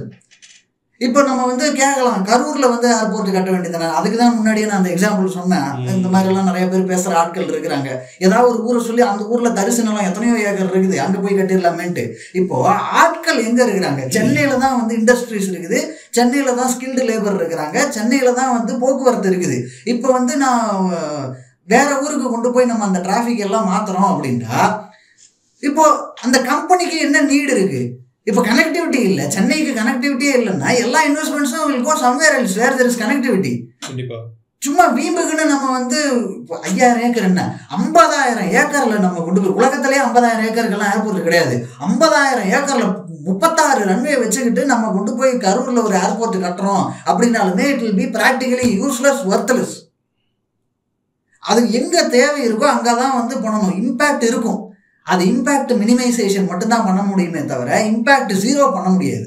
ஆனால் நம்ம ஆட்கள் வந்து we are tuned to think like we can make impact zero. If it is not zero, no airport, no development projects. அது வந்து முடியாது. அதுதான் ஆக்சுவலி சஸ்டைனபிள் கிடையாது. அதுதான் வந்து in long run speaking, practical டேர்ம்ஸில் ஸ்பீக்கிங் வந்து ரொம்ப அன்சஸ்டைனபிள் ப்ராக்டிஸ் என்னன்னா வந்து அன்ரீசனபிள் எக்ஸ்பெக்டேஷன்ஸ் டுவர்ட்ஸ் டெவலப்மெண்ட் வச்சிருக்கிறது. அது வந்து அதை கடந்து நம்ம வந்து கண்டிப்பாக வரவே வேணும். We have to learn to think objectively. இந்த வார்த்தையை நான் அடிக்கடி பயன்படுத்திக்கிட்டே இருக்கிறேன். அப்ஜெக்டிவ்லினா என்னன்னா சில பேருக்கு புரியாது அப்படின்றதுனால ஒரு கிளாரிட்டிக்காக சொல்கிறேன். அப்ஜெக்டிவ்லி அப்படின்றப்போ வந்து ஒரு சில கேள்விகளுக்கு வந்து ஒரு பதில் தான் இருக்கும். இப்போ உதாரணத்துக்கு ஸ்பீட் ஆஃப் லைட் என்ன அப்படின்னா அதுக்கு ஒரு பதில் தான். அதில் வந்து வேற மாறி எல்லாம் பதில் சொல்ல முடியாது. 3 × 10⁸ மீட்டர்/செகண்ட் அப்படின்னா அது யாரை கேட்டாலும் அதுதான் பதில். எந்த நாட்டை கேட்டாலும் சரி, இல்லை எந்த காலகட்டத்தில் கேட்டாலும் சரி, அந்த பதில் மாறவே மாறாது. இது மாதிரி இருக்கிறதெல்லாம் வந்து அப்ஜெக்டிவ். இன்னொன்று இருக்கு, சப்ஜெக்டிவ்னு ஒன்று இருக்கு. சப்ஜெக்டிவ்னா வந்து இந்த காஃபி உனக்கு பிடிச்சிருக்கா அப்படின்னு கேட்டால் அது சப்ஜெக்டிவ். உங்களுக்கு ஸ்ட்ராங்காக இருக்குன்னு தோணும், இல்லை உங்களுக்கு சக்கரை கம்மியாக இருக்குன்னு தோணும், சக்கரை அதிகமாக இருக்குன்னு தோணும். இந்த படம் பிடிச்சிருக்கான்னு கேட்டால் இந்த படத்தில் எனக்கு இது பிடிக்கல அது பிடிக்கலன்னு இருக்கும். இன்னொரு ஆளுக்கு வந்து இது தாண்டா படம், திஸ் இஸ் சினிமா அப்படின்ற மாதிரியாக ஒருத்தருக்கு அந்த படம் பிடிச்சிருக்கும். ஸோ இது மாதிரி எல்லாம் வந்து எங்கெல்லாம் பதில் மாறுபடும். அதில் வந்து there is no one right answer. அது மாதிரி there is no one right ஆன்சர்னு இருக்கிற இடங்கள் எல்லாமே சப்ஜெக்டிவ். அந்த மாதிரியான கொஷின்ஸ் எல்லாமே சப்ஜெக்டிவ் கொஷின்ஸ். இப்போது சில கொஷின்ஸ் எல்லாம் வந்து அப்ஜெக்டிவ் கொஷின்ஸ். இப்போ ஏர்போர்ட்டு, இம்பேக்ட்டு, இப்படியெல்லாம் எக்கனாமிக் ஆக்டிவிட்டி இதெல்லாம் நம்ம வந்து மெஷர் பண்ணுறோம், இதை பற்றியெல்லாம் கேள்விகள் வைக்கிறோம் அப்படின்னா இது எல்லாமே வந்து அப்ஜெக்டிவ் ஆன்சர்ஸ் வரக்கூடிய இடங்கள். அப்ஜெக்டிவ் ஆன்சர்ஸ் வரக்கூடிய இடங்கள்ல யாரை கேட்டாலும் அதுதான் பதிலாக இருக்கணும். That answer will be proven with demonstration. அது டெமான்ஸ்ட்ரேஷன்றது ஏதாவது ஒரு வகையில் டேட்டாவை எவிடன்ஸ் கொடுத்து ப்ரூவ் பண்ணிட முடியும். அது மாதிரி இருக்கிறது எல்லாமே அப்ஜெக்டிவ். ஸோ நமக்கு வந்து அப்ஜெக்டிவாக அணுகிறதுக்கும் கேள்விகள் கேட்பதற்கும் ஒரு பதில் வருது அப்படின்னா அது அப்ஜெக்டிவாக சரியாக இல்லையான்றது தெரிஞ்சுக்கிறதுக்குமே வந்து நமக்கு ஆக்சுவலி ஒரு கோர்ஸ் தேவைப்படுதுன்னு நினைக்கிறேன். நல்ல ஒரு ஸ்பீச்சுங்க ஐயா, நல்லா கொடுத்துருந்தீங்க. சப்ஜெக்டிவ் அணுகிறதுக்கெல்லாம் வந்துருந்தது. பரந்தூர் விமான நிலையம் கண்டிப்பாக தேவை. இதை வந்து சப்ஜெக்டிவ்லாம் இல்லை, அப்ஜெக்டிவ். ஓகே. மேலும் பேசின இந்த பாட்காஸ்ட்டெல்லாம் கேட்டிருப்பீங்க. இந்த பாட்காஸ்ட்டில் நாங்கள் பேசினதில் உங்களுக்கு விருப்பம் இல்லாதது, பிடிச்சிருந்தது, இது எல்லாத்தையும் நீங்கள் சொல்லலாம். மேலும் நாங்கள் என்னென்ன இதில் மாற்றிக்க வேண்டியது அப்படின்றத முக்கியமாக சொல்லுங்கள். எதுவாக இருந்தாலும் எங்களோட பிளாட்ஃபார்மில் நீங்கள் உங்களுக்கு விருப்பப்பட்டதை கமெண்ட் பண்ணலாம். நாங்கள் பார்த்து தெரிஞ்சுக்கிறோம். நன்றி. நன்றி. நன்றி.